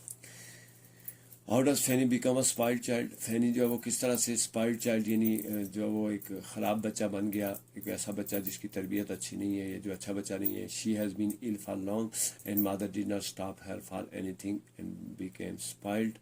What bad habits she had picked up? Did people like the way she behaved? She had picked up the bad habit of saying I don't want to. The people did not like the way she behave. تو فینی جو ہے وہ ایک بچہ ہے جو اسپائلڈ ہو گیا ہے. ایک وہ بچے ہوتے ہیں جو اچھے بچے ہوتے ہیں, فرما بردار بچے ہوتے ہیں, تو وہ اس طرح کا بچہ نہیں تھا. اس کی وجہ کیا تھی؟ چونکہ وہ بیمار تھا اور اس کی ماں نے اس کو جو ہے وہ ماں کے لاڈ اور پیار کی وجہ سے وہ جو ہے وہ اسپائلڈ ہو گیا اور وہ اچھا بچہ نہیں رہا. اب اس میں کون سی بری عادتیں آ گئی تھیں, تو اس کی جو یعنی جو اس کا بیہیویئر ہے وہ تبدیل ہو گیا تھا. بیہیویئر آپ کا وہ رویہ ہوتا ہے جو آپ دوسرے لوگوں کے ساتھ اپناتے ہیں, ان کی یعنی ان کی اچھائی, ان کی جو رویہ آپ کے ساتھ ہے اس کے بدلے میں آپ کیسا رویہ اختیار کرتے ہیں, وہ بیہیویئر کہلاتا ہے. تو جو اس کا بیہیویئر تھا اس میں ایک چیز جو آ گئی تھی کہ ہر بات کے جواب میں وہ کہتی تھی کہ I don't want to, I don't want to. تو یہ وہ الفاظ تھے جو بڑوں کو, بچوں کو, چھوٹوں کو, سب کو یہ الفاظ کہنا جو ہے وہ لوگوں کو اچھا نہیں لگتا تھا. تو یہ اس کے بیہیویئر کی سب سے جو اس کی جو خامی تھی وہ یہ تھی کہ وہ یہ الفاظ دہراتی تھے, آئی ڈونٹ وانٹ ٹو. تو کسی بھی جو ہے وہ یاد رکھیں کہ لاڈ پیار جو ہے وہ انسان کو, والدین کو بچوں کی تربیت میں کمی بیشی نہیں رکھنی چاہیے. ان کو اگرچہ بیماری ہے ان کا علاج کریں, ان کو کھانا پینا ہر چیز مہیا کریں, لیکن تربیت جو ہے ان کی اچھی ہونی چاہیے. بیڈ ہیبٹس جو ہیں وہ انسان کو اسپائلڈ بنا دیتی ہیں اور لوگ ان کو پسند نہیں کرتے ہیں. Correct the following incorrect statements. The old man asked Fanny. Fanny did not help her to carry the water into the cottage. The old woman was very annoyed to the behavior of the Fanny. جو یہ جو ہے وہ جو کچھ statement ہے تو ان کے بارے میں جو ہے وہ یعنی بوڑھی عورت جو اس کو مدد کے لیے کہتی ہے تو وہ اس کی مدد کوئی نہیں کرتی ہے, اور وہ اس کو پانی جو ہے اسے کہتی ہے کہ مجھے پانی جو ہے وہ میرے کاٹے تک پہنچا دے, میری جھونپڑی تک, تو وہ اس کی مدد کوئی نہیں کرتی ہے, جس کی وجہ سے وہ جو بوڑھی ہے وہ بہت پریشان ہوتی ہے اور اس کو یہ رویہ اس کا پسند نہیں آتا ہے. Did Fanny really want to turn down Jane's invitation? How can you tell? No, she do not want to turn down Jane's invitation as she liked the dolls best. I don't want to, said Fanny, and made her mother stare in surprise. Why was her mother surprised? She was very fond of sweets, but when she refused, her mother became surprised. اب یہ اسی بچے کا جو اسپائلڈ ہے, اس کی والدہ نے اس کی جو ہے وہ اس کو نرمی میں رکھا ہے بیماری کی وجہ سے, تو وہ اب اس کی عادت بن گئی ہے کہ وہ ہر بات میں آئی ڈونٹ وانٹ ٹو کہتا ہے. تو جب اس کو انوائٹ کیا گیا, جینز نے جب اس کو انوائٹ کیا تو اس نے انسٹنٹلی کہہ دیا آئی ڈونٹ وانٹ ٹو. اگرچہ وہ جو ڈالز تھیں اس کو بہت پسند تھی, وہ اس انویٹیشن میں جانا بھی چاہتی تھی, لیکن اس نے کہہ دیا آئی ڈونٹ وانٹ ٹو. تو یعنی وہ انٹینشنلی اس کی جو انویٹیشن ہے اس کو ریجیکٹ نہیں کرنا چاہتی تھی, لیکن وہ جو اس کی عادت بن گئی تھی اس کی وجہ سے جو وہ اس نے اس کو اس کی دعوت کو رد کر دیا یہ الفاظ استعمال کرتے ہوئے آئی ڈونٹ وانٹ ٹو. اب اس کے ساتھ اگلا کویشچن ہے I don't want to set Fanny and made the mother stare in surprise. تو اس نے جب کہا کہ آئی ڈونٹ وانٹ ٹو تو اس کی والدہ بھی پریشان ہو گئی, حیران ہو گئی کہ یہ اس نے کیوں کہا ہے, جبکہ یہ ڈالس کو بھی بہت پسند کرتی ہے, یہ سویٹس کو بھی بہت پسند کرتی ہے, یہ دوستوں کے ساتھ کھیلنے کو بھی بہت پسند کرتی ہے, دوستوں کے ساتھ گھومنے پھرنے کو بھی بہت پسند کرتی ہے. لیکن جب اس نے آئی ڈونٹ وانٹ ٹو کہہ کے ان ساری جو انویٹیشنز ہیں ان کو ریجیکٹ کر دیا تو اس کی والدہ بھی حیران رہ گئی, اور اسے بھی یہ احساس ہو گیا کہ یہ جو ہے وہ یعنی جو الفاظ بول رہی ہے یا اگرچہ انٹینشنلی بول رہی ہے لیکن یہ اس کے لیے بڑے عجیب ہیں, اور یہ ایسے موقع پر ایسے الفاظ بولے نہیں جاتے ہیں. تو جب کوئی اسپائلڈ ہو جاتا ہے تو پھر اس کے الفاظ میں, اس کے بیہیویئر میں اس طرح کی تبدیلیاں آ جاتی ہیں. کچھ عادات ایسی ہوتی ہیں جو لوگوں کو پسند نہیں آتی ہیں اور جو ہمارے لیے بھی نقصان دہ ہوتی ہیں, تو ہمیں بہتر یہ ہے کہ ان کو چھوڑ دینا چاہیے. والدین اور اساتذہ کی ذمہ داری ہے کہ اگر اس عادات کسی میں ہیں تو ان کو چھڑانے کی کوشش کی جائے. When the old woman visited Fanny's that night, what bargain did she make with her? The old woman visited late at night and made a bargain that if she will left bad habits of refusing, she could correct her tongue. That's the way to talk, said the woman, and she smiled. Why did she say that, and why did she smile? Because Fanny replied in positive. That's why the woman said that's the way to talk. تو بوڑھی عورت جو وہ اس کے گھر آتی ہے رات کو دیر سے شام سے, تو وہ اس سے پھر کیا وعدہ لیتی ہے, یعنی اس کے ساتھ کیا سودا بازی کرتی ہے, اس کو کیا بتاتی ہے کہ وہ کیا کرے گی تو اس کے بدلے میں اسے کیا دیا جائے گا. تو بری عورت جو وہ رات کو اس کے گھر آتی ہے تو اسے یہ کہتی ہے کہ اگر وہ یہ بری عادت آئی ڈونٹ وانٹ ٹو والی یا اس طرح کی عادتیں، جو کوئی بھی بری عادت ہے اس کو اگر اسے چھوڑ دیں تو وہ اس کی زبان کو ٹھیک کر دے گی، یعنی اس کو جو درست بنا دے گی۔ تو جو اصل مقصد یہ ہے کہ جب آپ بری عادت کو چھوڑتے ہیں تو اس کے بدلے میں لوگ آپ سے پھر اچھے انداز میں پیش آتے ہیں، اور جیسے ہی اس نے پازیٹیو وے میں رسپانس کیا ہے تو بری عورت جو وہ خوش ہو گئی ہے، وہ مسکرائی ہے، اور وہ مسکرائی کیوں ہے؟ کیونکہ اس نے پہلی دفعہ، وہ اکثر جو وہ اس کا جو رپلائی ہوتا تھا وہ نیگیٹو ہوتا تھا، وہ نیگیٹو بیہیویئر تھا اس کا، تو جب اس نے وہ پازیٹیو بیہیویئر میں جواب دیا تو بری عورت بھی جو ہے وہ اس کے پازیٹیو جو بیہیویئر ہے اس پہ اسمائل کرتی ہے، اور اسمائل کرنا جو ہے وہ اس چیز کی نشانی ہوتی ہے کہ کوئی کسی کو پسند کرتا ہے اور کسی پہ جو ہے وہ خوش ہے۔ تو اس لیے جب اس نے کہا کہ that's the way to talk, یعنی آئی ڈونٹ وانٹ ٹو کہنے کے بجائے یہ جو یس کا ہے دیٹس وے ٹو ٹاک، تو یہ جو طریقہ ہے بات کرنے کا۔ After the old woman visit it was easy for Fanny to be well behave, true اور فالس، چونکہ اس کی عادت بن چکی تھی تو اب اس کے لیے اتنی جلدی اپنی عادتیں چھوڑنا آسان نہیں تھا، ٹھیک ہے۔ تو یہ اسٹیٹمنٹ فالس ہے کہ جب بوڑھی عورت وہاں سے واپس چلی گئی تو اس کے لیے بہت آسان ہو گیا تھا بیہیویئر اپنا چینج کرنا۔ تو بیہیویئر جو ہوتے ہیں، یعنی آپ جب کسی ایک بات کو دہراتے ہیں، ایک بات کو اپناتے ہیں تو وہ آپ کی عادت بن جاتی ہے، اور جب وہ عادت بار بار دہرائی جاتی ہے تو خصلت بن جاتی ہے، اور خصلت جو ہوتی ہے یعنی نیچر بن جاتی ہے۔ اس کو تبدیل کرنا، nature can not be change, اس کو چینج کرنا کین بی چینج لیکن مشکل ہے، یعنی اس کو جو اپنانا جو ہوتا ہے وہ نئی چیز کو مشکل ہوتا ہے۔ تو اسی لیے یہ فالس اسٹیٹمنٹ ہے۔ Which do you think was easier for Fanny, pick up the bad habits of weaving I don't want to or breaking the bad habit by. تو for Fanny it was easy to pick up the bad habit, bad habit جو اس نے اپنا لی تھی نا وہ اس کے لیے بہت آسان تھا، اور اس کو چھوڑنا بہت مشکل تھا۔ تو جب آپ میں کوئی بری عادت پڑ جاتی ہے، بری لت پڑ جاتی ہے، تو اس کو چھوڑنا ہمیشہ مشکل ہوتا ہے، اس کو اپنا لینا بہت آسان ہوتا ہے، یعنی برائی کا آپ کے اندر اثر کر لینا یہ بہت آسان ہوتا ہے، اور برائی بہت جلدی آپ کے اندر اثر کر لیتی ہے، لیکن اس برائی سے بچنا اور اس برائی کو چھوڑنا یہ زیادہ مشکل ہوتا ہے۔ تو یہاں پر بھی کچھ اس طرح کی صورتحال ہے کہ اس کے لیے برائی کو چھوڑنا جو وہ زیادہ مشکل تھا بنسبت اس کے کہ، تو یہ کیوں؟ وائی؟ بیکاز نیچر جو ہے وہ چینج کرنا مشکل ہوتا ہے، اس کو چینج کرتے ہوئے بری عادتیں آپ میں آ جانا آسان ہے، ان کو چھوڑنا مشکل ہوتا ہے، یہ فطری بات ہے، اس لیے اس کے لیے یہ مشکل تھا۔ In spite of her annoying habit of saying I don't want to, Fanny was really a good girl. Do you agree? تو yes, she was good as she was willing to correct herself.